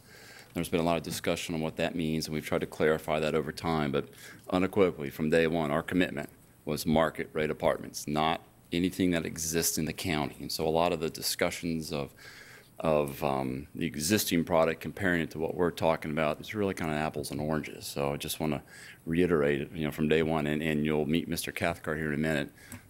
We're nothing but market rate. And we searched the market. We interviewed many, many companies to find the right partner for us to bring this special product to this location. And you heard me say it last time I think we met, that we're very pleased that we were able to come into an agreement with the Cathcart Group. And so I've asked Rip to come and spend a little bit of time telling me about his company, his past. Is there any concerns about if they know what they're doing, if they know how to run a project, be successful, and actually deliver in this county? He may not talk about it too much, I don't know, but they are the top award winner in their initial primary market, Charlottesville. Out of the 10 awards recently granted them, they got the top 3, 1, 2, 3. They did a sweep. That's the kind of partner that we were looking for. That's the kind of partner we got. And it's that commitment to quality that we've talked about all along, and we're delivering to you. The first phase, with the partnership with Rip. So I'm going to ask Rip to come up. Do I just touch this canvas? And there we go. We're going to run the same video you've seen before, but this is a video of his one of his developments down in Charlottesville, which would be very much the template for what he would do here. I should push this, huh?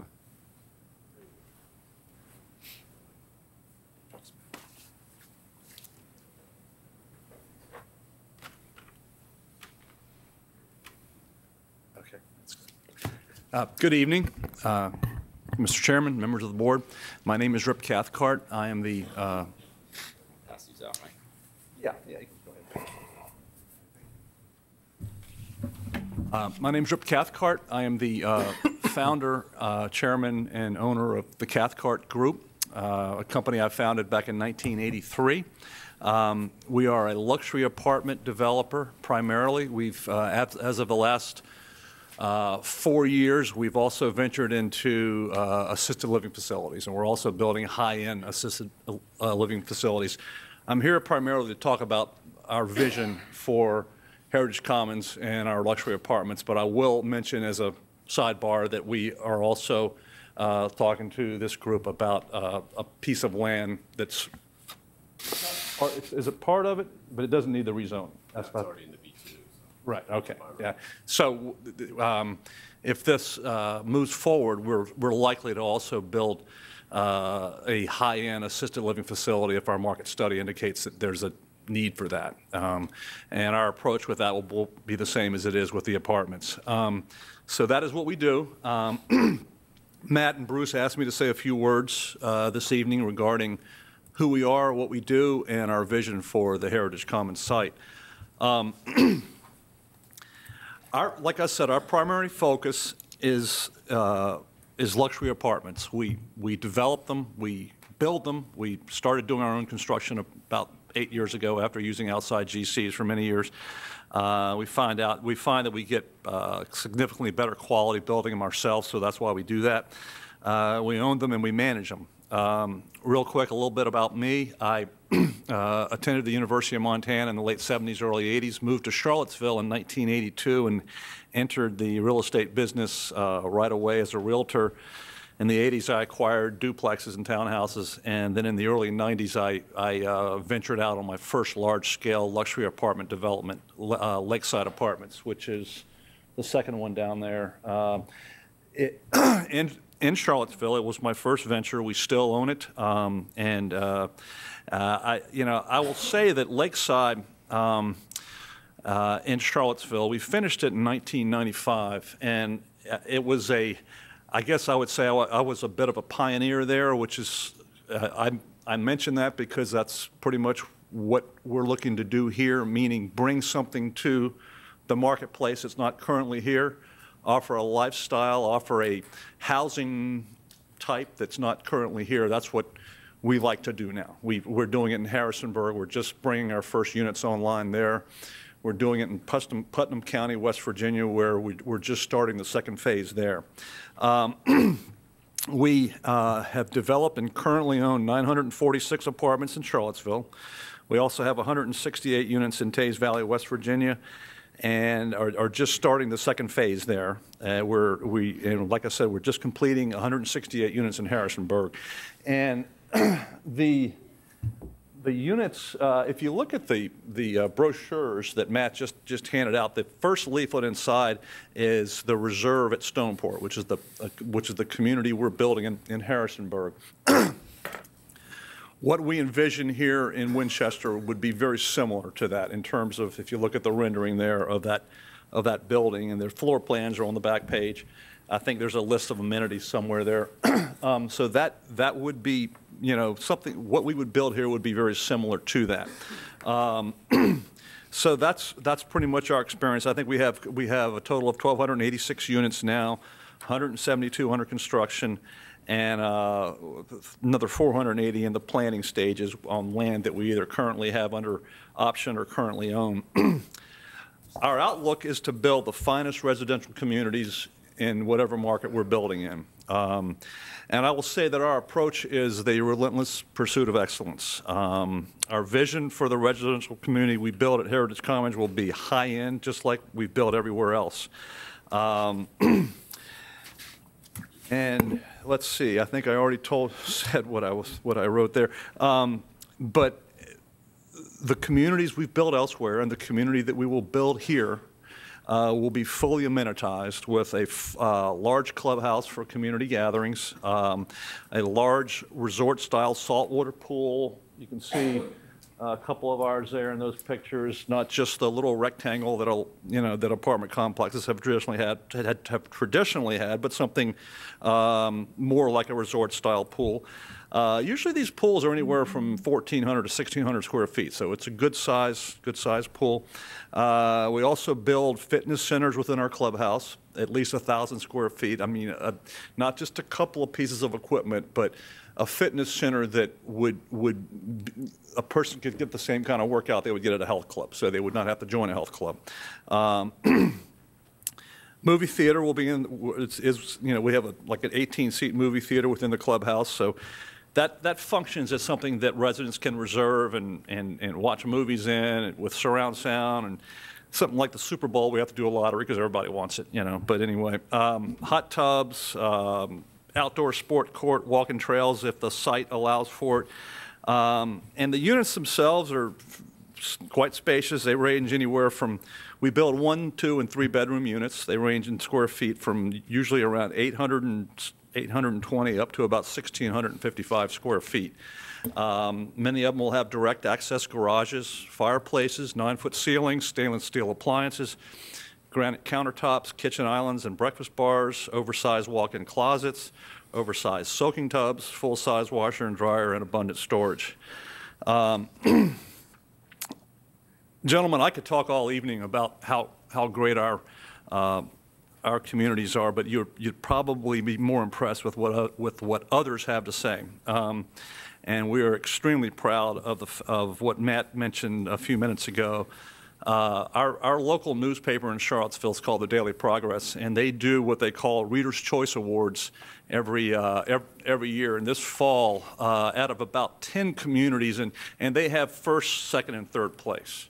And so we own 3 communities in Charlottesville that we've developed. And there are about 10 of them there now that are luxury apartment communities, 3 of which we own. Well, we swept the awards, 1, 2, and 3, right there. Reserve at Belvedere was number 1, Lakeside was number 2, and number 3. So obviously, we're proud of this, but I guess obviously we're doing something right. And so I thought I'd let you know what others have to say. If you know anyone in Charlottesville, they would probably say good things about our communities and what we do. And by the way, 20,000 votes were cast in that Reader's Choice contest. The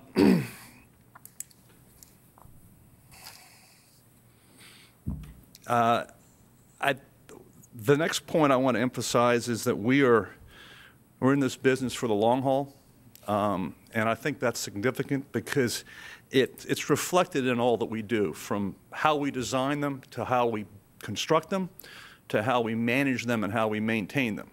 So we're not building, if we build up here in Winchester, we're not going to build the future slums of Winchester. We maintain our communities, and I'm very proud of the fact that Lakeside, the second one down, was my first community.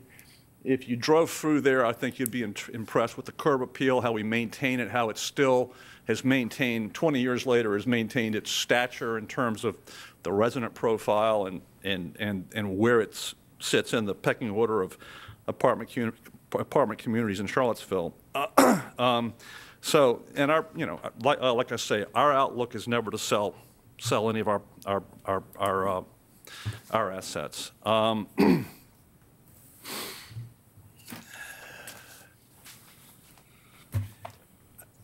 One point I'd like to point out is that we use the word luxury, and we are high-end as far as rentals go, but because it is rental, we're affordable to the median income earner. So it's not, I mean, we have some affluent people living in our communities, but we also have a lot of policemen, nurses, teachers. So it is something that is affordable to basically, a broad cross-section of the community. Before I conclude here, I'd like to address a couple of questions that came up at the commissioner's hearing. One was fiscal impact. Based on my experience with other communities, I feel very confident saying that the community we build will be cash flow positive to the county, unlike most apartment complexes. There are 2 reasons for this. One is we are high-end. We're going to have a high assessed value. Our assessed value is going to be based on our gross revenues, as it is in every community. So it'll be a high assessment. We'll be writing big checks to the county twice a year. That's the first reason. The second reason is because of the demographic profile of our residents. We do not burden services. The police are not going to be out at our community every weekend, except for the ones that live there. And very few school children live in our communities. The income level and demographic profile of the people that live in our communities, typically will have very small children, but by the time their children get to be school age, they're buying a home. And so that's why we have very few students. What did you tell me about Stewart Hill? Stewart Hill is, I think, like I said, we're going to if we come here, we're going to redefine the high end. But Stewart Hill, I think, currently would be the community that is closest to what we envision, even though it's not that close. But I think you told me there's what, 4 out of. I think there's 4 in Stewart Hill and 3 next door at the other one. And how many units are at Stewart Hill? Well, between the two, there's about 300. Yeah. So, kids total. you know, as you get sort of towards the higher end of rentals, there's fewer students or fewer school-age children, so less burden on the schools. The second question I'd like to address before I conclude is the question came up at the commissioner's hearing: is Winchester ready for the type of community we build? I obviously think the answer is a resounding yes. It's a good question because, and it's a question that I ask myself about different markets as we're looking at places to expand to. But it's a good question, and I guess in telling you that my opinion is that it's a resounding yes, I will point out that we operate in several markets now: Charlottesville, Taves Valley, West Virginia, which is just west of Charleston, and Putnam County, West Virginia. I will add that we built 168 units there 5 years ago. They've been filled up ever since. Their income level is low. Is lower than Frederick County. Their population is lower than Frederick County, and we just started construction on the second phase. We're building another 172 units. So I think that the reason we went there is the same reason we're interested in coming here. There was a gap in the market at the high end. They were underserved at the high end, which is what we feel is the status here in Frederick County. That's why I'm here. Is the opportunity to bring to Frederick County something that's not currently here. The things we look at are population growth, income levels, and importantly, the growth of the projected growth of household formation, all of which, in reading Mr. Patz's market study, point to strong feasibility for what we do. And I will point out that we've worked with Stu Patz in West Virginia, in Harrisonburg, and Charlottesville, and I have found him to be very conservative. In fact, we've had to argue with him over absorption levels, rent levels, and whatnot. So when Matt told me that Stu's analysis indicated feasibility here, he got my attention right away because he is conservative. We have repeatedly built communities that exceed what he projected we were going to be able to get in both rents and absorption. So that was significant to me. And, I should point out that I think I also heard someone say, well, what if they build the second phase and the first phase is only half full?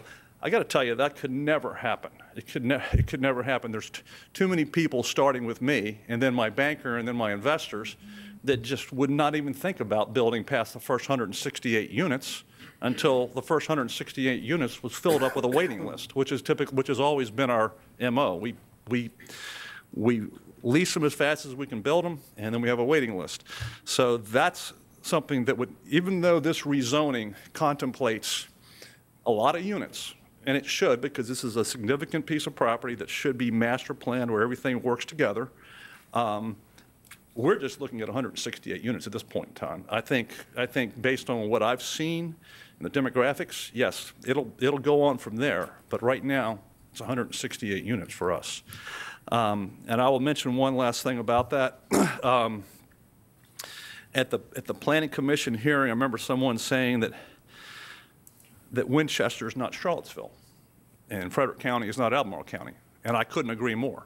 The income levels are different. The demographics are not the same. But what I will point out is in Charlottesville, with me building the first one, there have been 10 of these built in the last 20 years, with a total of about 2,500 units. And I guess my point is that if Charlottesville and Albemarle County can absorb and support 2,500 of these units, I feel very confident Frederick County is ready for a few hundred, but I'll start with 168 if this moves forward. I'm going to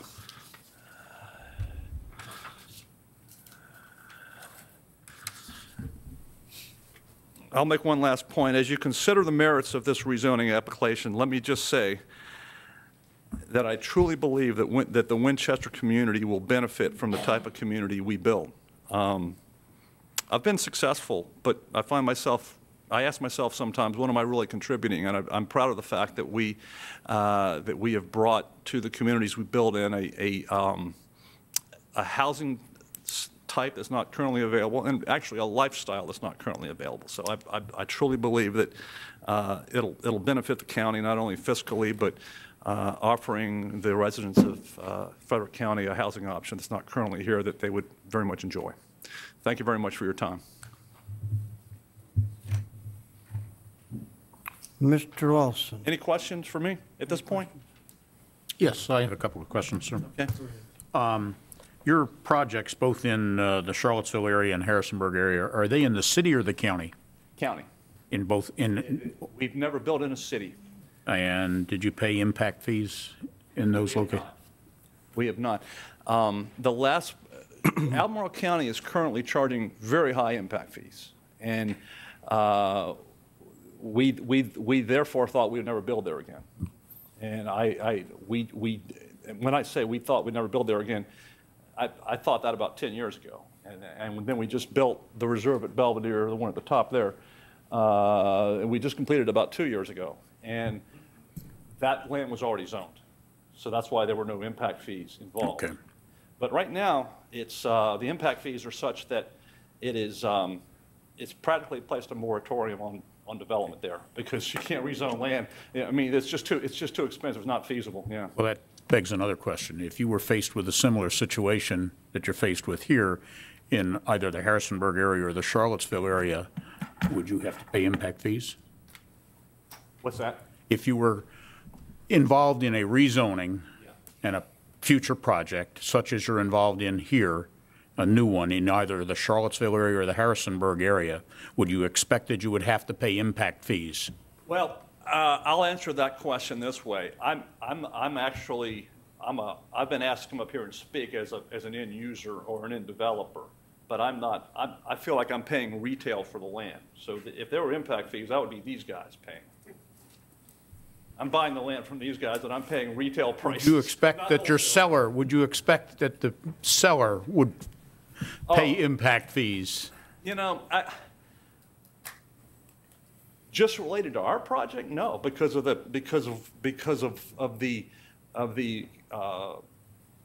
cash flow positive aspect of our communities. But as far as I can't speak to, you know, this is a development. This is I know.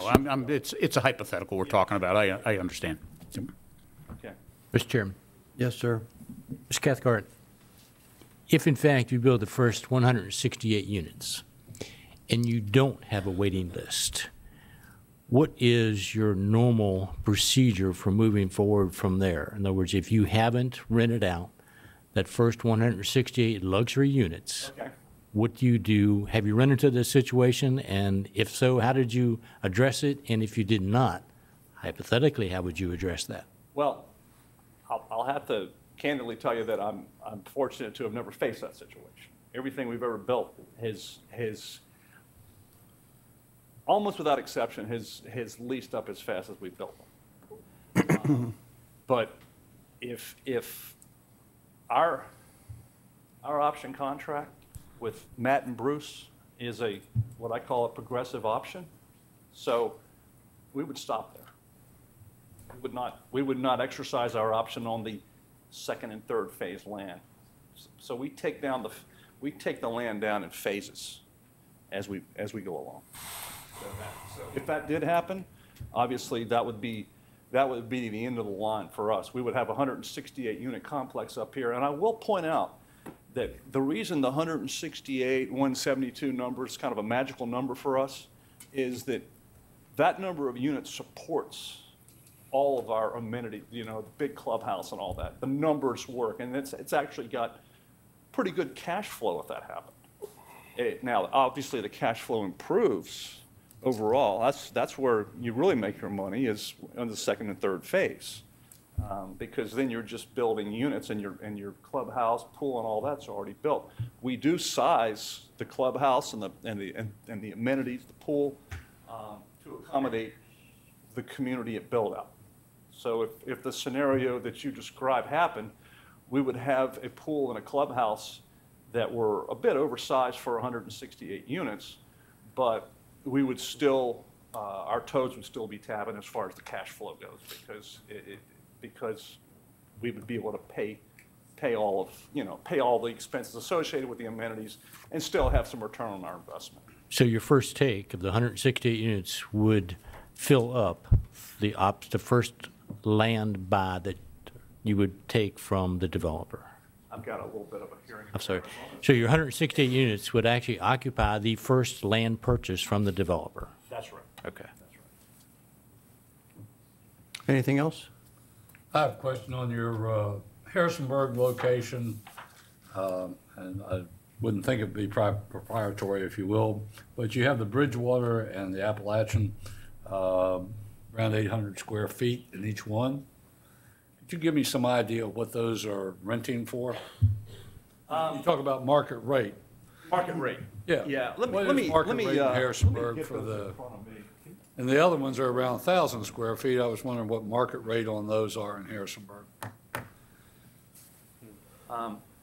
Is that the 2 and 3 bedroom? I'm just looking at the back page here. And when you mention, and by the way, I'll answer your question in a second, but I want to mention one thing, because you reminded me of something. I want to mention it before I forget it again. We do not rent to students. Okay, so and students are not a protected class, so we're not violating fair housing laws. We do not rent to students. So if any of you are thinking, well, of course you're renting them in Harrisonburg because of all the students. We don't rent to students. In fact, that's why we're there. We're the only ones.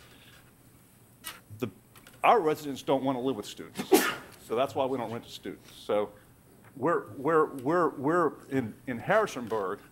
We're providing the first option for people who find themselves wanting to rent for whatever reason, to live in a community that doesn't have students. And so we don't rent to students. And we don't rent to students in Charlottesville either. The 946 units we have there, you might have thought we rent to UVA students. We don't.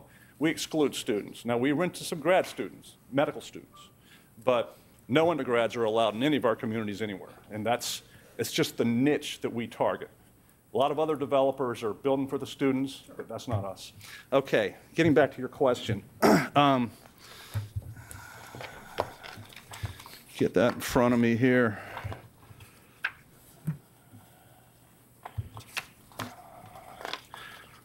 Oh, shucks. Let me see let me just look at yours. I was just trying to get a rough idea.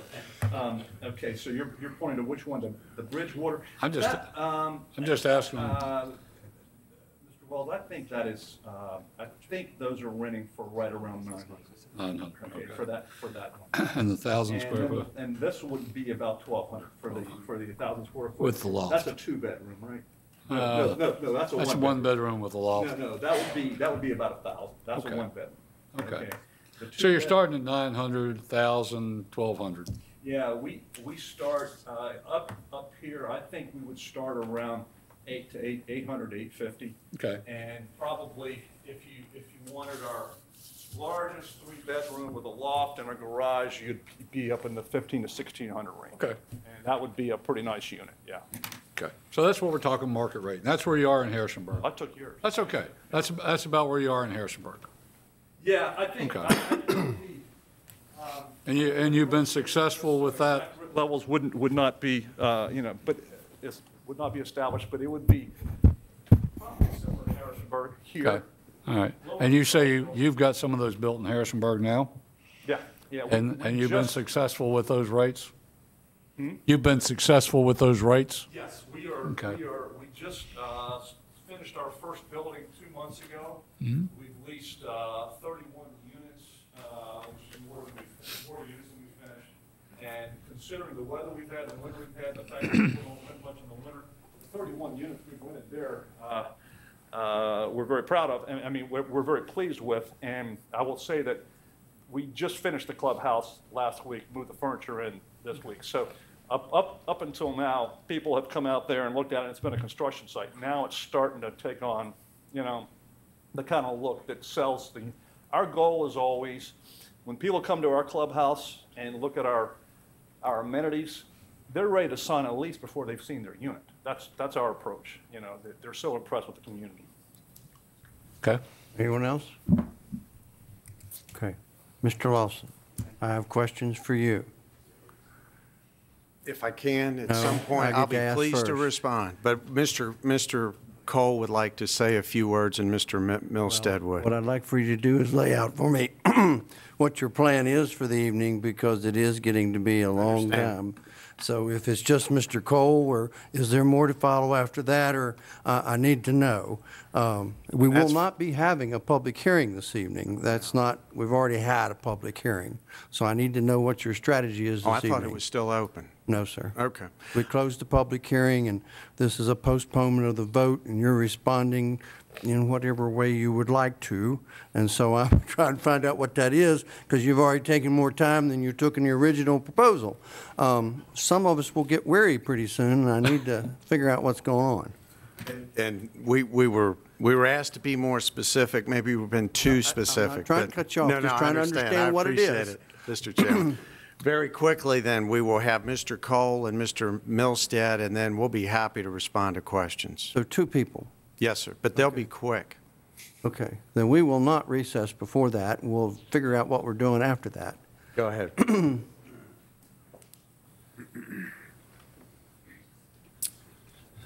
Chairman, Supervisors, my name is Earl Cole, Executive Vice President of MMA Capital Management out of Baltimore, Maryland. I think, as you know, we are the proud landowner of the Russell 150 land. It's our desire to sell it. We're not developers. We're lenders who became landowners. We are not qualified to develop this land. We want to sell it to someone who will build a viable project and that will finish, it's part of the transportation network. When we took this land back, as you know, the project was grossly failed. We had a choice to make. We could cut and run, right? Take what we could get and leave, or we could stay and fight and make the land viable and viable for sale. We've gotten to that point. Some of the things that we did along the way was we made sure that your local contractors who'd gotten stiffed, frankly, got paid, and we paid them. We made sure that the back real estate taxes and other taxes that you were left unpaid, we paid those. We got rid of a bankrupt developer who was standing in the way of progress, got rid of him. We got rid of his bank. We purchased the property through a court-ordered sale. We again dealt with tax issues. We fought through those. We straightened out the Community Development Authority so that its billings are correct. We got the property in shape for a viable sale. All the while making sure that the regional transportation network that you wanted would be installed and delivered. Last thing, we found a buyer. We found a buyer who shared the vision that we have for a viable project in completing the regional transportation system. It's been a long road for us, getting in here in 2007, hopefully getting out in 2014. But I'm pleased at what we've accomplished. I'm looking forward to the next step, which is to hand the project off to Matt and Bruce and their companies so that you can have an economically viable project and so that you can have the regional transportation network that you envisioned. Thank you very much. Mr. Chairman, I'll be brief. Matt Milstead again, Principal of Heritage Commons. As I mentioned earlier, we've been working in on this project for about 19 months. First introduced, and we saw an opportunity. Take a mess, turn it into an opportunity that would be good for everybody involved. We've worked very closely with attorneys, engineers, certainly county and staff, and met with you all many times, VDOT, citizens, the whole 9 yards. And over the last 19 months, we've spent thousands of hours, and as much as I hate to admit it, multiple hundreds of thousands of dollars to pursue this opportunity and to bring this to you to where we are tonight. We feel like we are delivering what we said we wanted to do. It's a mixed-use project. It's got a major transportation, regional transportation system we're willing to sign. We're ready to go on the revenue share agreements now. We want it done. Matter of fact, we have been working with Pannoni and others to prepare engineering. So if per John's, I think, recommendation at one point, that we could actually get ahead of the game and we'll do the engineering for some of it to get this thing going. And that was referenced by Ty earlier. I mean, at the end of the day, this is a project that will ultimately bring somewhere between $300 and $350 million to the parcel, or to the project. You know, between, you know, it's over 7 to 10 years. Well, that's a lot of money. It's a lot of revenue. We've talked about whether you take things separately, you take them in totality. Every element that we're bringing here is tax positive to the county. Not counting the transportation stuff, not counting the land, all those things. We were committed to doing only the highest quality. That's why we've partnered with RIP. And we've spent a lot of time tonight talking about the residential piece because there was a lot of questions about that.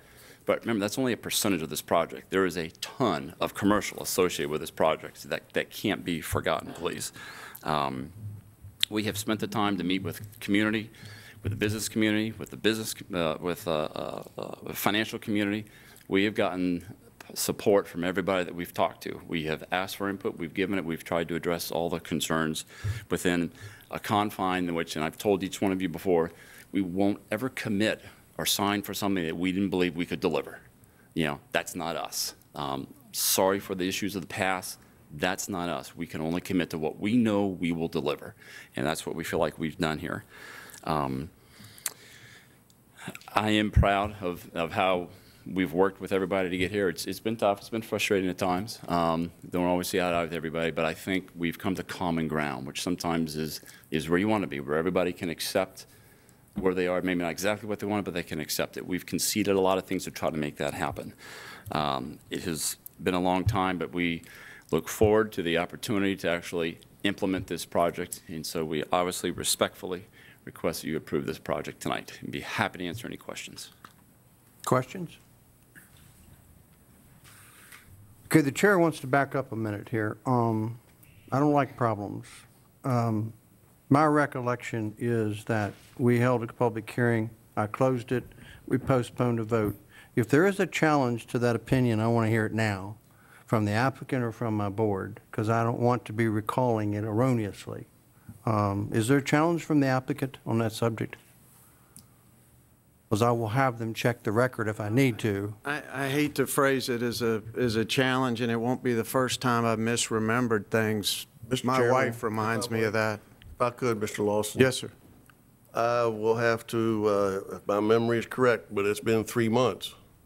But I believe if you'll check the record that when I made the motion to postpone, I also made the motion to continue the public hearing.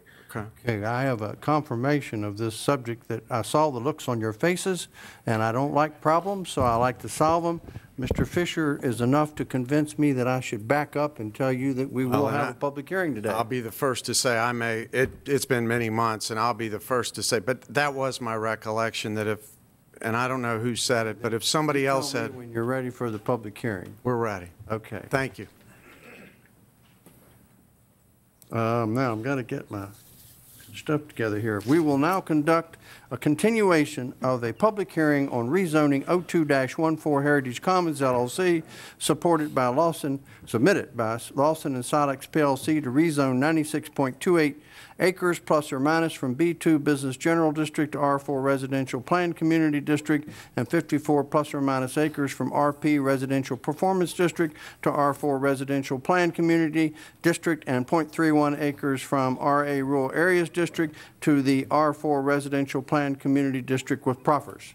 Properties are located west of the intersection of Front Royal Pike, Route 522, and Airport Road, Route 645, and are identified by the property identification number 63-A-150, 64-A-10, 64-A-12 in the Shawnee Magisterial District. And although the record says the vote was postponed, we are reopening the public hearing for anyone who would like to speak. If you would like to speak either for or against this rezoning, please come forward, give your name, magisterial district, and limit your comments to 3 minutes, please.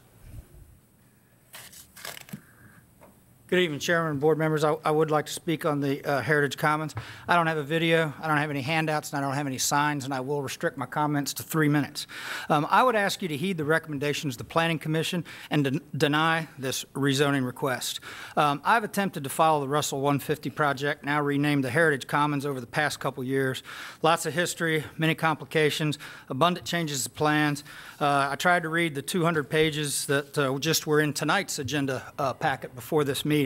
I believe that if you cast a vote in favor of this request, you should be prepared to inform your constituents as to the month and year that this project is going to turn positive revenue to this county. If you're not able to do that tonight, I would say you need to vote no. Thank you. Anyone else?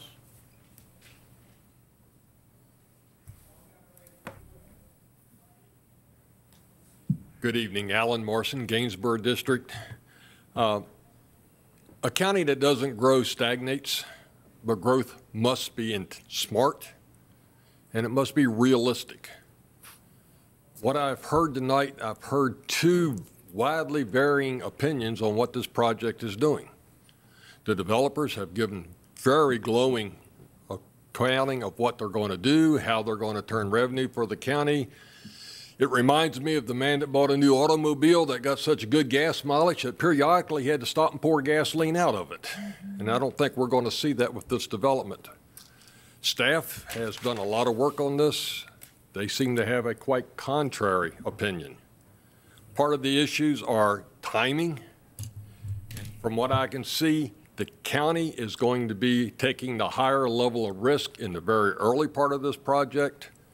The developer is going to be isolated and protected. I don't see that it's a great idea to put the burden of a development on the backs of the county taxpayers. I would love to see something on that property. It is an eyesore and it is a gross inconvenience to the residents that live nearby because of all the rubble and undesirable elements that live in that rubble. But I'm thinking, Lord, when we go back to the smart growth aspect, I see that not being held up in the actual facts. I see a lot of what's happening here heavy on risk for the county and for the county taxpayers. And so I would, at this point, without a lot of the questions that have been raised tonight being answered conclusively, for example, what's happening on the Winchester side of 81 and what's going on with the county roads, I see a development getting partially completed, partial roads, and again, the county and the state being the ones to have to clean it up later down the road. And I'm very concerned at this point. Thank you. Anyone else?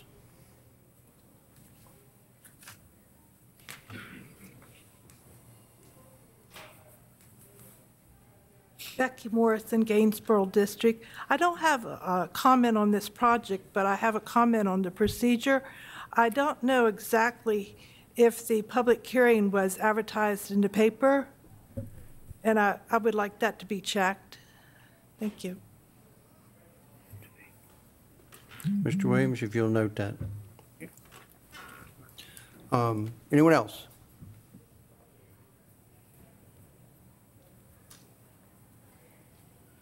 Mr. Chairman, board members, my name is Harry Smith.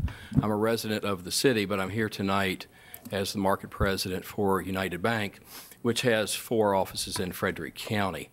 You have to determine the validity of this, the presentation, staff's comments, and the details. I can't address that. It is a complex situation. What I can address for you, though, is that I've spent most of my life promoting growth in the area and economic development, and I haven't seen a lot recently. This team, and I know these members, I've known Mr. Griffin for several years. His accomplishments with 2 complexes in the county anchored by Martin's Food Stores. I've gotten to know Mr. Milstead over the last 18 months. I've checked him out. As a good friend of mine has said, he's the real deal. He can get things done. I know the reputation of the Cathcart companies. It's got a quality reputation with a product that they will deliver as they stated. United Bank plans to be a partner in this as a lender, and I've got a friendly competitor in the audience, I think. No, he's left. And with a branch location. Thank you very much. Anyone else?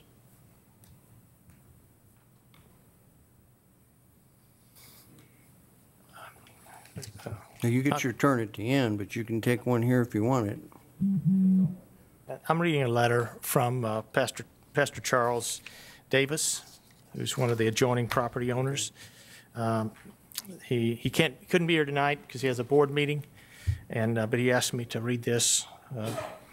It says, Mr. Chairman and members of the Board of Supervisors, my name is Pastor Charles R. Davis Jr. from the Calvary Church of the Brethren. I have been in attendance on several prior occasions in regard to the development of the former Russell Farm, which immediately adjoins our church property. And also many of our parishioners are residents in the nearby area. Unfortunately, I have to be at a board meeting tonight and therefore cannot attend this board meeting. Our involvement with the property dates back to 2005. Back in those days, we came to the public hearings in order to find out what was going on with the development because the previous developer would not meet with us separately to give us input. By contrast, the representatives of Heritage Commons, Matt Milstead and Bruce Griffin, along with their lawyer, Ty Lawson, have not only corresponded with us on many occasions, but have met with the local residents in our parish hall on 2 occasions. During these meetings, not only was a presentation made, but questions were asked by the neighbors and responded to by Heritage Commons team. This is to let you know that based upon what we have heard and reviewed, we are in favor of the proposed rezoning. We believe the development of this property is long overdue. Further, our parishioners and the greater community at large desire the services and the amenities of Heritage Commons that Heritage Commons will bring to the area.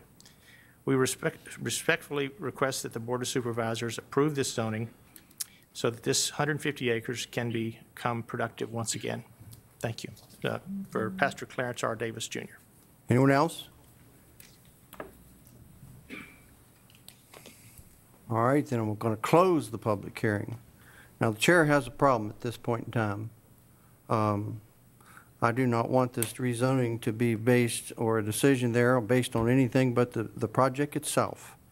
If my memory was correct, and we did close the public hearing and postpone the vote, then we're advertised properly, in my opinion.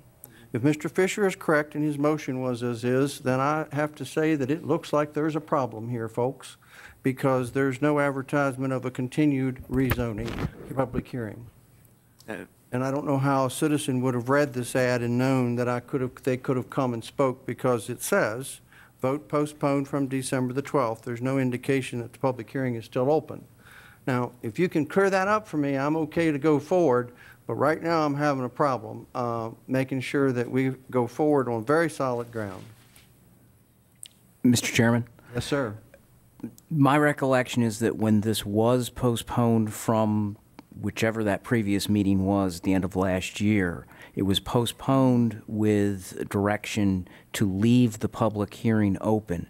In such an instance, notice has been properly given. Anybody who was interested in the matter had already been notified that it was subject to public hearing, and therefore, if it's left open, it's a mere continuance, and there's no further requirement to advertise it as a public hearing matter. I'm willing to respect council's opinion on the matter. Are there other board members? Yes, sir. Mr. Chairman, while I respect Mr. Williams' opinion there, that little nuance to me is a defining factor, because I probably would not have picked that up if I were reading about this in the newspaper, and I'm not sure it was reported that way.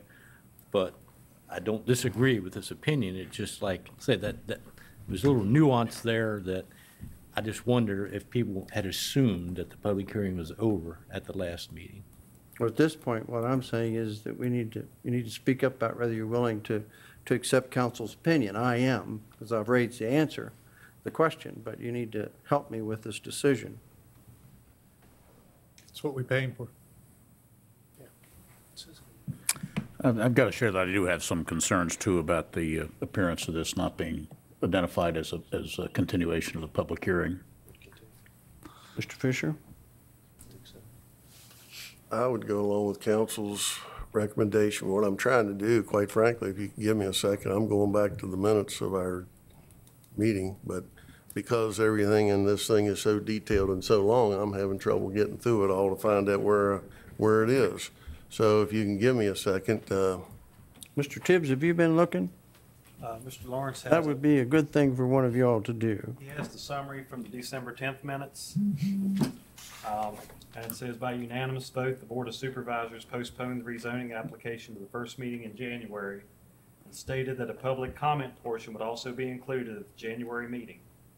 And then in January, the applicant postponed until this meeting. That part's clear, as you recalled it. Now we're as to whether we've advertised appropriately or not. Council says he thinks we've met muster. There's some concerns about whether it was good enough, even though it meets muster maybe. So I'm polling the board to see, but your recall is correct for Mr. Tibbs. I'm okay if, with the attorney, our Okay. attorneys. I'm okay, you were okay, you were okay. I disagree with the opinion now. I don't disagree with the opinion. Council's out here, you're the one who's listening to us. Do you agree with that opinion? I agree with your attorney. I'm not your attorney. I understand, but you've heard what we've said. No, I understand, but I thank you. I think you would have to admit that you expected it to be a public hearing. That was my memory as well. So you can't have too much of a gripe here. The I've got him on record now for saying that too. The only factor that would be in there would be the gray area of the public. We have the attorney for the client saying he's okay with it. We've kind of felt we're okay with it. My only thing is, do we feel like our Frederick County residents would be okay with it? And that's my only question. And I think that's probably where Gary is too, is I agree, but are we comfortable with that? Or should we go back and just double? Got it. Chair's looking for direction. Double check. I guess my opinion would be that I think it might not be a bad idea to advertise it. Okay. Mr. Lofton, are you where you were, or are you with him now? Well, I think Bob and I speak the same language here. Not that I don't agree. I do agree with Mr. Williams' opinion, but again, it was just kind of nuanced, so I'm not sure that the citizens were aware that they could come back in and do this. So that's what gives me some reservation about this. We have like a 3-3 on this subject. How I would counter what you just said is nobody showed up for the first one and nobody spoke. So to think that somebody wanted to show up for the second one is a stretch. And if council says we did all that we needed to do, I'm probably okay, and there's lots of things to spend time on. Not saying this is unimportant, but I'm probably there. But we need to figure out how to get 4 people to agree up here. Mr. Chairman, if I may, we do have the public comment portion at the beginning of the meeting for agenda items that are not subject to public hearing. So if indeed there were folks that were interested in that particular item, they could have signed up and addressed the board at the beginning of the hearing as well, or beginning of the meeting as well. I don't know if that helps add clarity, but. A comment worth noting. I think we need to move it forward, Mr. Chairman. I think we need to move it forward, so I'll go with the majority. I would agree. I would agree, move it forward. I just would like my comments on record, and that's where I'll stay, but Can you get there? I'll go along and say move it forward. You don't have to, but. I still have some concerns about the appearance to the public. Okay. I think we have probably a 5-1 then to end the matter tonight unless you postpone the vote. But the public hearing is over. All right. Having said all that, does the applicant have a rebuttal of any sorts that it wanted to make before I ask the board if it's ready to vote? Sorry if that got too complicated, but I don't like problems, like I said. So you want me to respond to the public hearing issue? Or? No, I think, and I thank you all very much for your time and attention. This has been, not only tonight, but other hearings, there's been a lot of discussions and a lot of work. Just very, very briefly, the two comments that were made, one about I can't make any sense out of the 200 pages that are on the report for tonight, and the other is it's heavy on risk. I would submit to you a lot of work's been done. The 200 pages that are there actually relate to other proffer statements and comments about other proffer statements, and would suggest we've come a long way. And we spent a lot of time talking about the impacts and how we've addressed them in layers and in many different ways. And if there is risk, it's on the property owner, it's on the developer. And it's nice to see a banker get up and say, I'm a partner in this as well. So there is risk, but they're taking that risk on and head on, and we're real pleased to be able to finally be here and to be able to deliver it to you in this condition. So we turn it over to you and be happy to respond to your questions. Questions for the applicant? Yeah, I do have Supervisor Hess. one question. There's been some mention in earlier proceedings and in the papers we received about, and you mentioned tonight about at a certain point in the project taking an assessment of the number of students that were there, and then going forward you would be willing to pay essentially some impact fees. What about paying the impact fees for the students you have already been created above the threshold? We did put that language in. We don't think there's any way that we're going to hit 120 under any scenario. The way I read it, your fees would be for the subsequent units. Yes, and it was put in as a safety, and I'll have to tell you, it was interesting. The $5,000 number was a number that we arrived at. It was interesting that when you run your proffer model, that actually, if you build your commercial 15 years in the future, the impact is less than that. It's $4,400. Well, I'm not disputing the amount. My concern is not paying those impact fees on the initial development. No, I understand. And what we hope we have done, I mean, the proffer speaks for itself, and there's no language in it to address it backwards. We could, and it's creative, and we could look at that. But what we focused on is to emphasize why we do not believe, and the experts don't believe, and the proffer model even, that we won't be a negative. If and you therefore feel, we if you don't feel have an confident impact. that you're not going to generate them, it would not seem unreasonable to say that you would pay them retroactively. I understand. It's a great comment, and honestly, we've written the proffers and we've submitted them the way we have. We thought that we were actually going in that direction by putting that safety in there and the true up and so on. I understand what you're saying, though. Could you have written it another way? I suppose it could have been, but this is what we've written and this is what we've submitted. And again, we and the experts firmly believe there is no negative impact as a result of the residential. And then when you add the commercial to it, including the minimums that we've proffered, it makes it that much more tax positive. Other questions for the applicant? Thank you, sir. Thank you all. This is Shawnee. I'm still looking for those minutes. How come you were right? Mr. Chairman, the motion I'm going to place for the rezoning of 02-14 Heritage Commons is to deny the rezoning. All right, we have a motion to deny. Is there a second?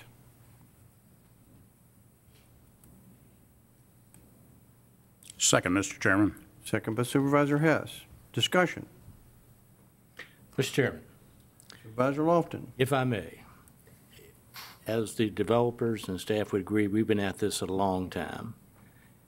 I feel we're so close here that it just pains me to think that we would stop and hope that someone would pick it up again and leave that land vacant, the transportation network unconstructed, and revenue that the county is missing to be quite honest with you, I'm not prepared to vote because I still think there are questions to be answered and things that can be done to make this work. And so, like I said, I'm not prepared to vote. I will abstain from the vote.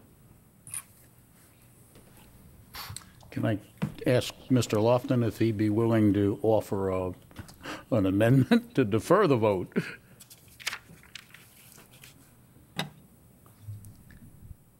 Yeah, sure. If I thought the developers were interested in doing that, I would do that, but. Twice in one night. All right. We have a motion to postpone. Just ask the developer, are they willing to do that? Is there any way you think we can get to finish line with 2 more weeks? Well, with all due respect, we've been at this for 19 months. Damn. I don't know what another 2 weeks does. We've committed to signing the revenue sharing agreements. We've committed to phased development.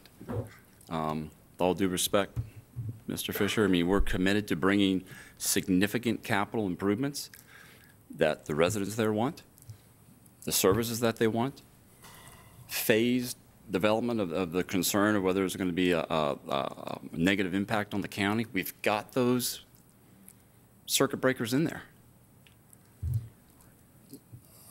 You know, if this transportation system is going to happen, it's because we pay for it. And we're willing to do that. We've taken a hit on so many other elements of this rezoning to try to come to common ground. I don't know what's going to be different 2 weeks from now. I don't know. I wasn't really expecting this, to be honest. So, okay, thank you. If the board chooses to do that, and I don't know. No, I'll withdraw that motion. Thank you, sir. If there's a commitment that in the 2 weeks that there was a dedicated effort by all parties, and no delays, no don't have time to meet or not interested in that, but a true sit down with whoever needs to be a part of that, and we'll agree to that. We want this to happen. I mean, we've been out here, we spent way too much money, way too much time for this not to happen for the wrong reasons. And that's what that would be. It'd be for the wrong reason if it was denied like this right now. Well, no, I'm not sure. I understand your point, but still I've heard things in the last few days that I still haven't get resolved myself, so I'm not prepared. Is there anything but discussion going on? Discussion I have in root to the motion is our staff has given a report, and I saw, just recently received the letter from Mr. Lawson, which I won't call a scathing report, but I'll certainly say that it was a report back to staff that the way I look at it was like they didn't do they didn't understand their job, or they didn't do their job well. And one of the comments I guess I was going to ask was, if before it came to a vote, was if staff had any comments. I have to, they are who work for me and bring me the information that I rely on. I have to look at what you bring me, but also understand your interest in it and financial interest in it, and Mr. Smith's financial interest in it. So I assume you're going to try to sell me that product, and I have to look. And it's not that I don't like the product. There are some things I'm still not comfortable with, and staff had pointed those out, and I got a feeling when Mr. Milstead just spoke, and that was that he doesn't want to waste his time fiddling around again with, I can't meet with you and that kind of thing. I hope that's not been the case. But we've spent a lot of time also, a lot of my personal time. I have no money in this whatsoever. I get nothing out of it. And so I want everybody to know that this board has done due diligence over and beyond to take a look at it. Try to be helpful, I think. Several meetings individually with everybody. I'll leave it at that. Thank you, sir. Any other discussion? I'm out of order, I realize. Somebody want to ask him a question? Help me out. All right, Mr. Lawson, would you? And I appreciate the indulgence. Now you're back in order. Thank you. Thank you for putting me back in order. I need that. If I could suggest from what I'm hearing, and I think part of the frustrations is trying to address issues when you don't exactly know what the issues are. I do agree it would be a shame to dash this one on the rocks for all the work that's been done and so on. I appreciate Mr. Lofton's comments, and I agree 100%.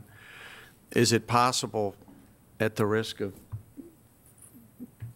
maybe going a little different than what Mr. Milstead said, but I think consistent too, if we're tabled for 2 weeks with some direction, if there are some things and some, you said you've seen some things in the last couple of days or heard some things,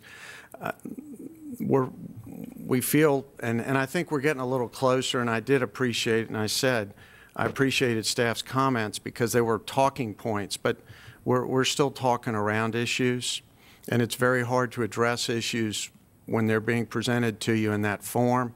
If they're a lot more specific and direct, I appreciated your comments, Mr. Hess. I think it's a lot easier. I know as somebody who drafts them, it's a lot easier to draft them if I know what I'm really trying to get at.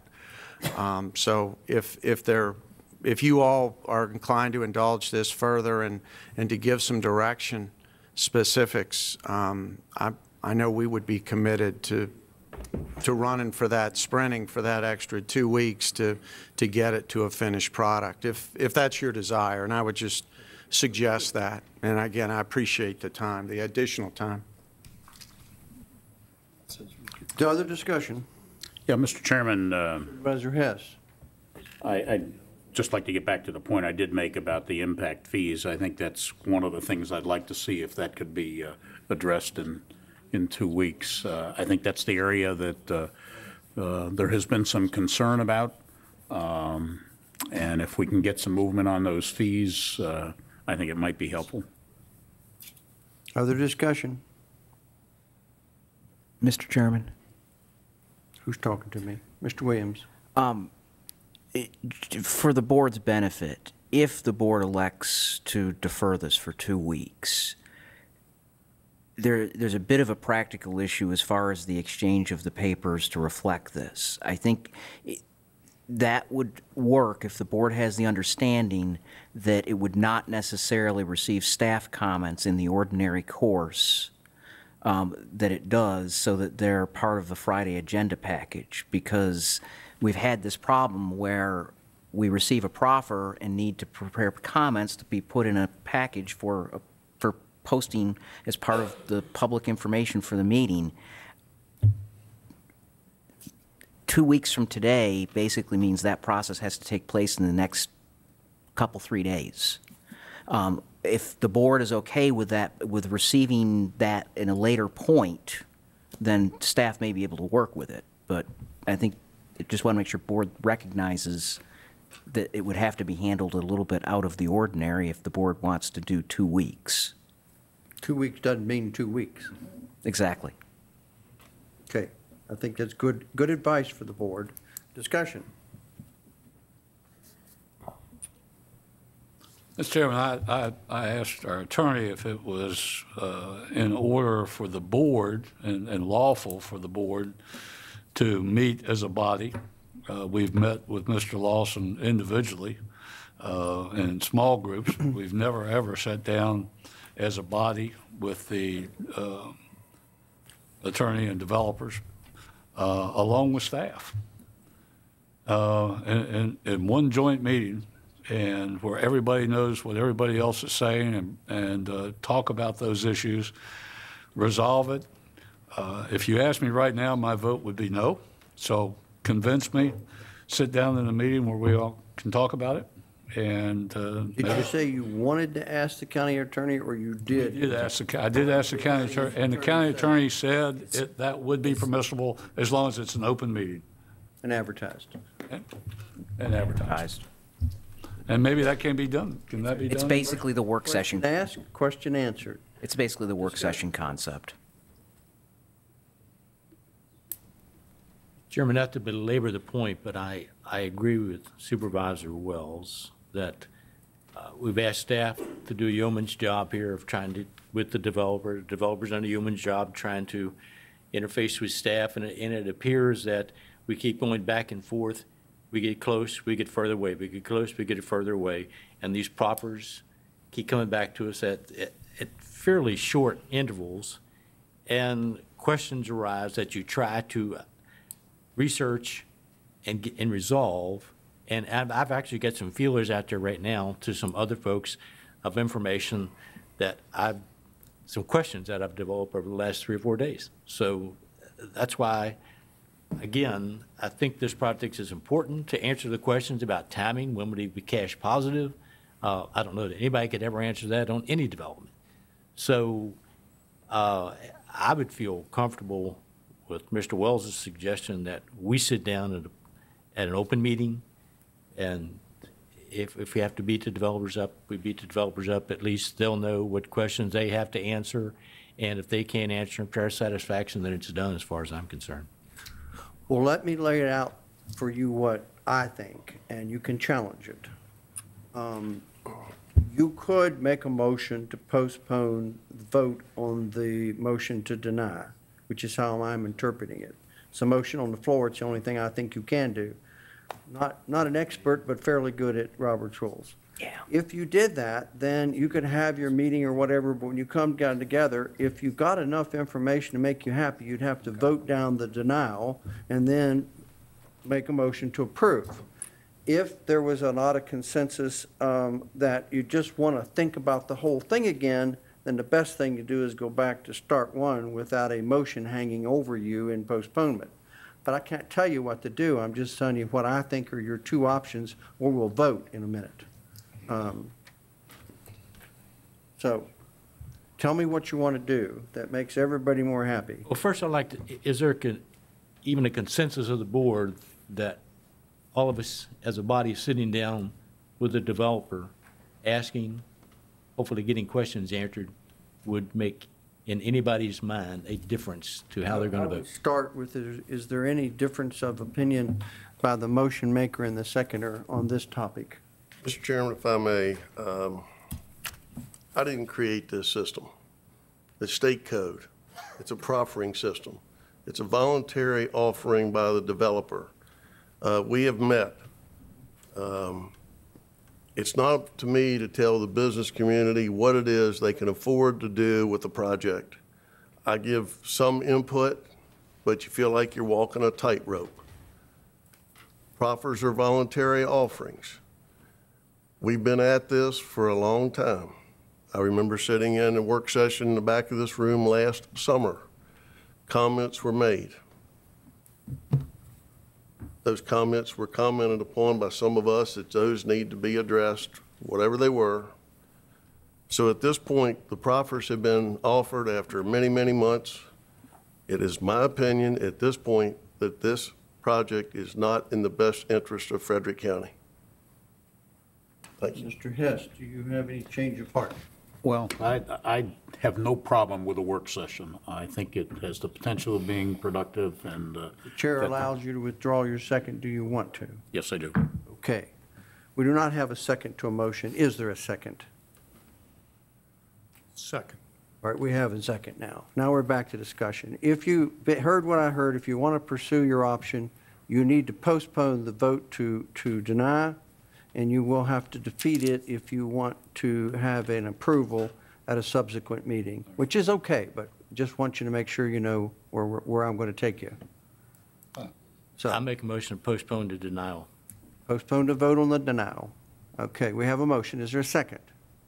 I would second. All right, we have a second.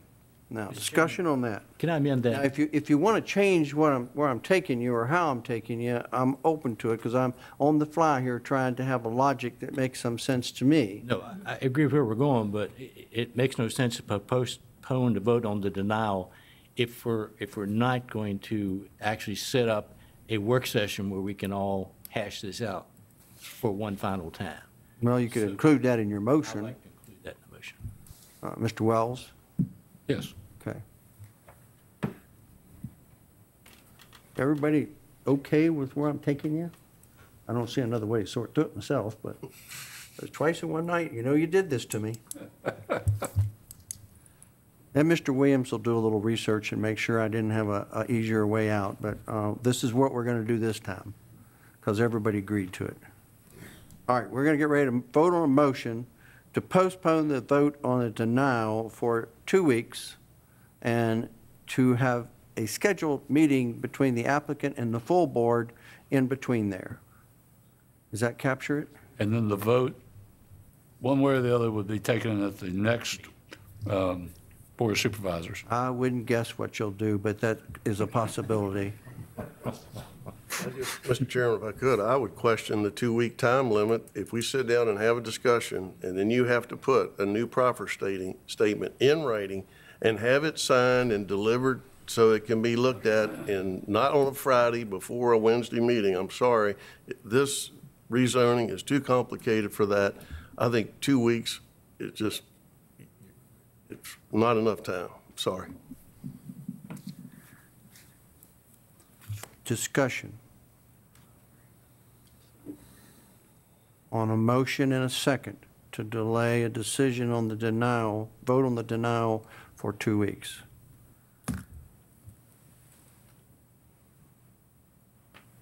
All right, I assume you're ready to vote. Okay. Supervisor Hess? Aye. Supervisor Fisher? No. Supervisor Lofton? Aye. Supervisor Wells? Aye. Supervisor, I skipped you, didn't I? Yes. Supervisor DeHaven? I'm still here, no. All right, chairman votes no, so it is a tie. A tie means that the motion did not pass. So we are back to the motion to deny. All right, Mr. Williams? You are correct, I'm getting Mr. Chair. tired, so keep me straight. You are correct. All right, the motion to deny. Any discussion on it before we vote?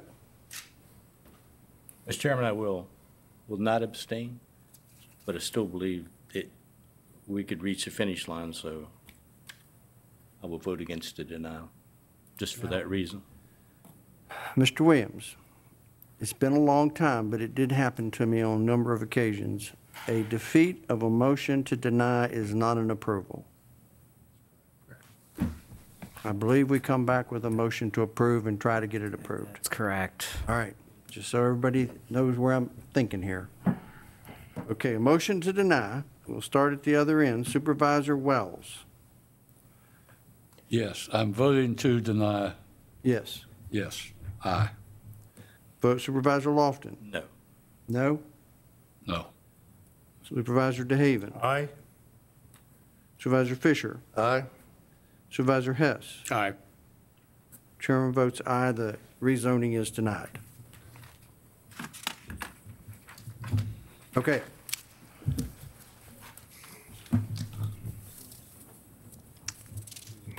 Next is a discussion on the addition of the OM Office Manufacturing Park District to the RA. Go ahead. Thank you, Mr. Chairman, members of the board. This is a minor zoning ordinance amendment to include the OM district, which is the Office Manufacturing Park District, to the permitted uses in the R4, which is the Residential Planned Community Zoning District. Currently, the R4 allows the RP, B1, B2, B3, and M1 zoning districts as permitted uses. Now, in the R4, all the uses that are proposed within a community must be shown on a master development plan. Really what happened is when the OM district was created a few years back, it just wasn't included in the permitted uses for the R4, consistent with the other districts. So the DRC reviewed this at their January meeting, forwarded it to the Planning Commission. The Commission recommended approval at their February meeting, and tonight we are seeking direction from the board as to whether this is ready for public hearing. I'll be glad to answer questions. My first question, especially after having read all that rezoning stuff last night, was the very first sentence. It says, staff has been directed to include the OM. Who is directing whom? This was a request from a planning commissioner questioning why the OM district wasn't included. So we were requested to go back and look at including it. Commissioner directed the staff? Yes. Yes, sir. A planning commission director? Yes. Okay. It didn't read real well to me, with the mood that I was in.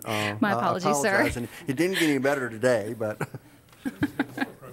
Chairman, if it had been a request. I think. Staff received a request Okay. to include. All right. Questions to staff? What's your opinion? Is it ready for public hearing? I'd move that we We forward have a it to motion public hearing. by Supervisor DeHaven. Is there a second? Second, Mr. Chairman. Second by Supervisor Hess. Discussion. Hearing none. All those in favor, aye. Aye. Opposed, no. Off to public hearing. Thank you. Now, get back on my agenda here.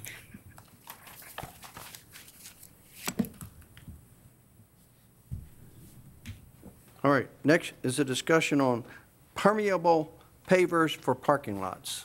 I got it out. Good, thank you. This is another minor ordinance, a revision to allow the use of permeable pavers for the construction of parking lots within all zoning districts. This request is really due to some of the new stormwater regulations and the need for additional options when dealing with on-site stormwater management. Currently, the ordinance only allows their use within overflow parking areas. It doesn't allow it for your primary or required parking. So the proposed revision would move the option for permeable pavers out of the overflow section and into the general allowed surface materials. It would allow the zoning administrator to approve alternative surface materials, which would include permeable pavers as an option to implement low-impact development. The Director of Public Works would also need to approve said alternative surface.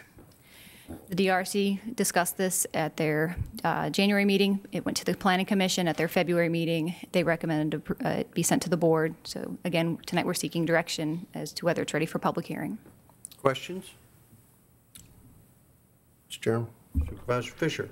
Just a wording issue. In the first paragraph, it says permeable pavers, but then the option for permeable paving systems. I can clarify that. We're talking the same thing. I'll make the text consistent. Concrete is what you're looking at versus whether it's pavers or not, because we have some of that too, so yeah. I'll make sure the text. I just wanted to make sure. Yes, sir.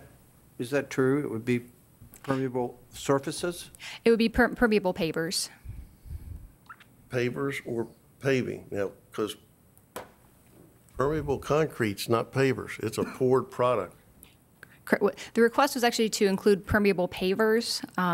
However, if you like, I can expand that to include permeable surfaces. Maybe ask you to take a look at it, and I can give you an example of a location here locally that you can take a look at if you want to, permeable concrete. Yes, sir. So And maybe- we can clarify that and look into it before it goes to public hearing if you direct I it. just assumed when it came forward that whoever was requesting only was requesting one item, and that was the pavers. But- And so I assumed and they also were the- not requesting the surfaces. And now if you say you expanded to that, I'm thinking, geez, maybe that's a good idea, but it wasn't what was asked. And technically, the text does state that the zoning administrator may approve alternative surface materials. Such materials may include but are not limited to permeable paving systems. So it could include another material if it's approved by the Director of Public Works as a suitable material for LID. Like I say, it might just be a wording issue. Do the way you it's- want it to be permeable surfaces? I think that would be at least worthy looking at. I mean, I think that's where this is heading is with stormwater issues. Any that we're options, dealing with. right. Where do you want it looked at by whom? I think staff to make sure Okay. take my word for it, but that it's. Agreement? Well, why not, I was wondering why not, it says alternative surface materials, seems to me that leaves it wide open Where are for we looking at? Now, in the resolution itself? In the actual text, the new section D. text that was provided, the markup text. Paragraph D, where it says the zoning administrator may approve alternate surface materials, which to me covers a wide range of. Right, it lumps them all into potential surface materials.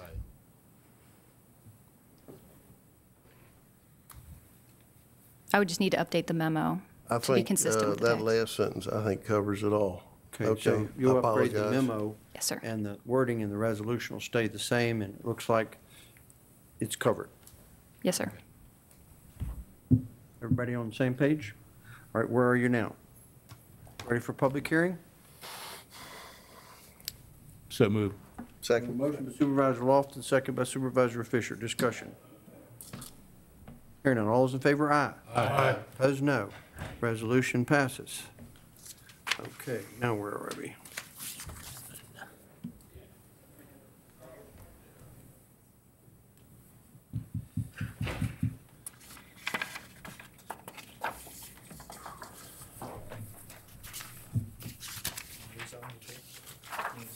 Board liaison reports. Yes, sir.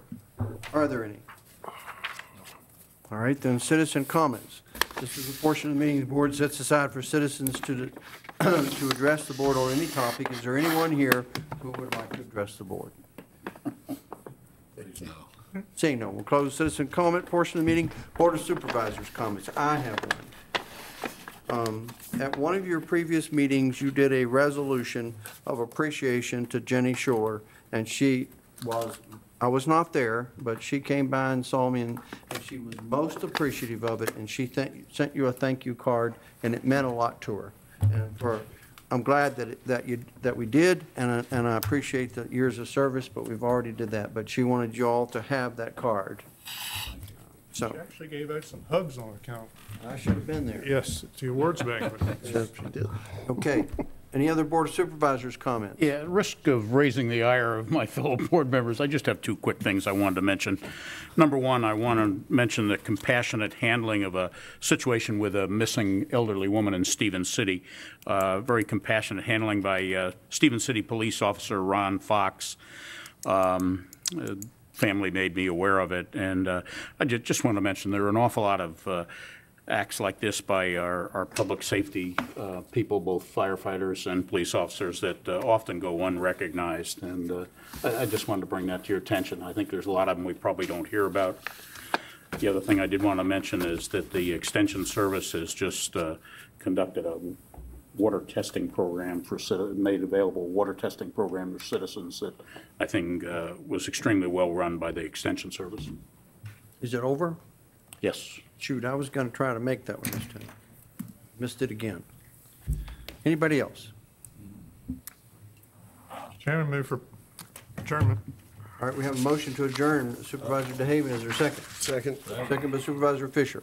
All those in favor, aye? Aye. Opposed, no. Meeting adjourned. Brenda, we don't do this every meeting.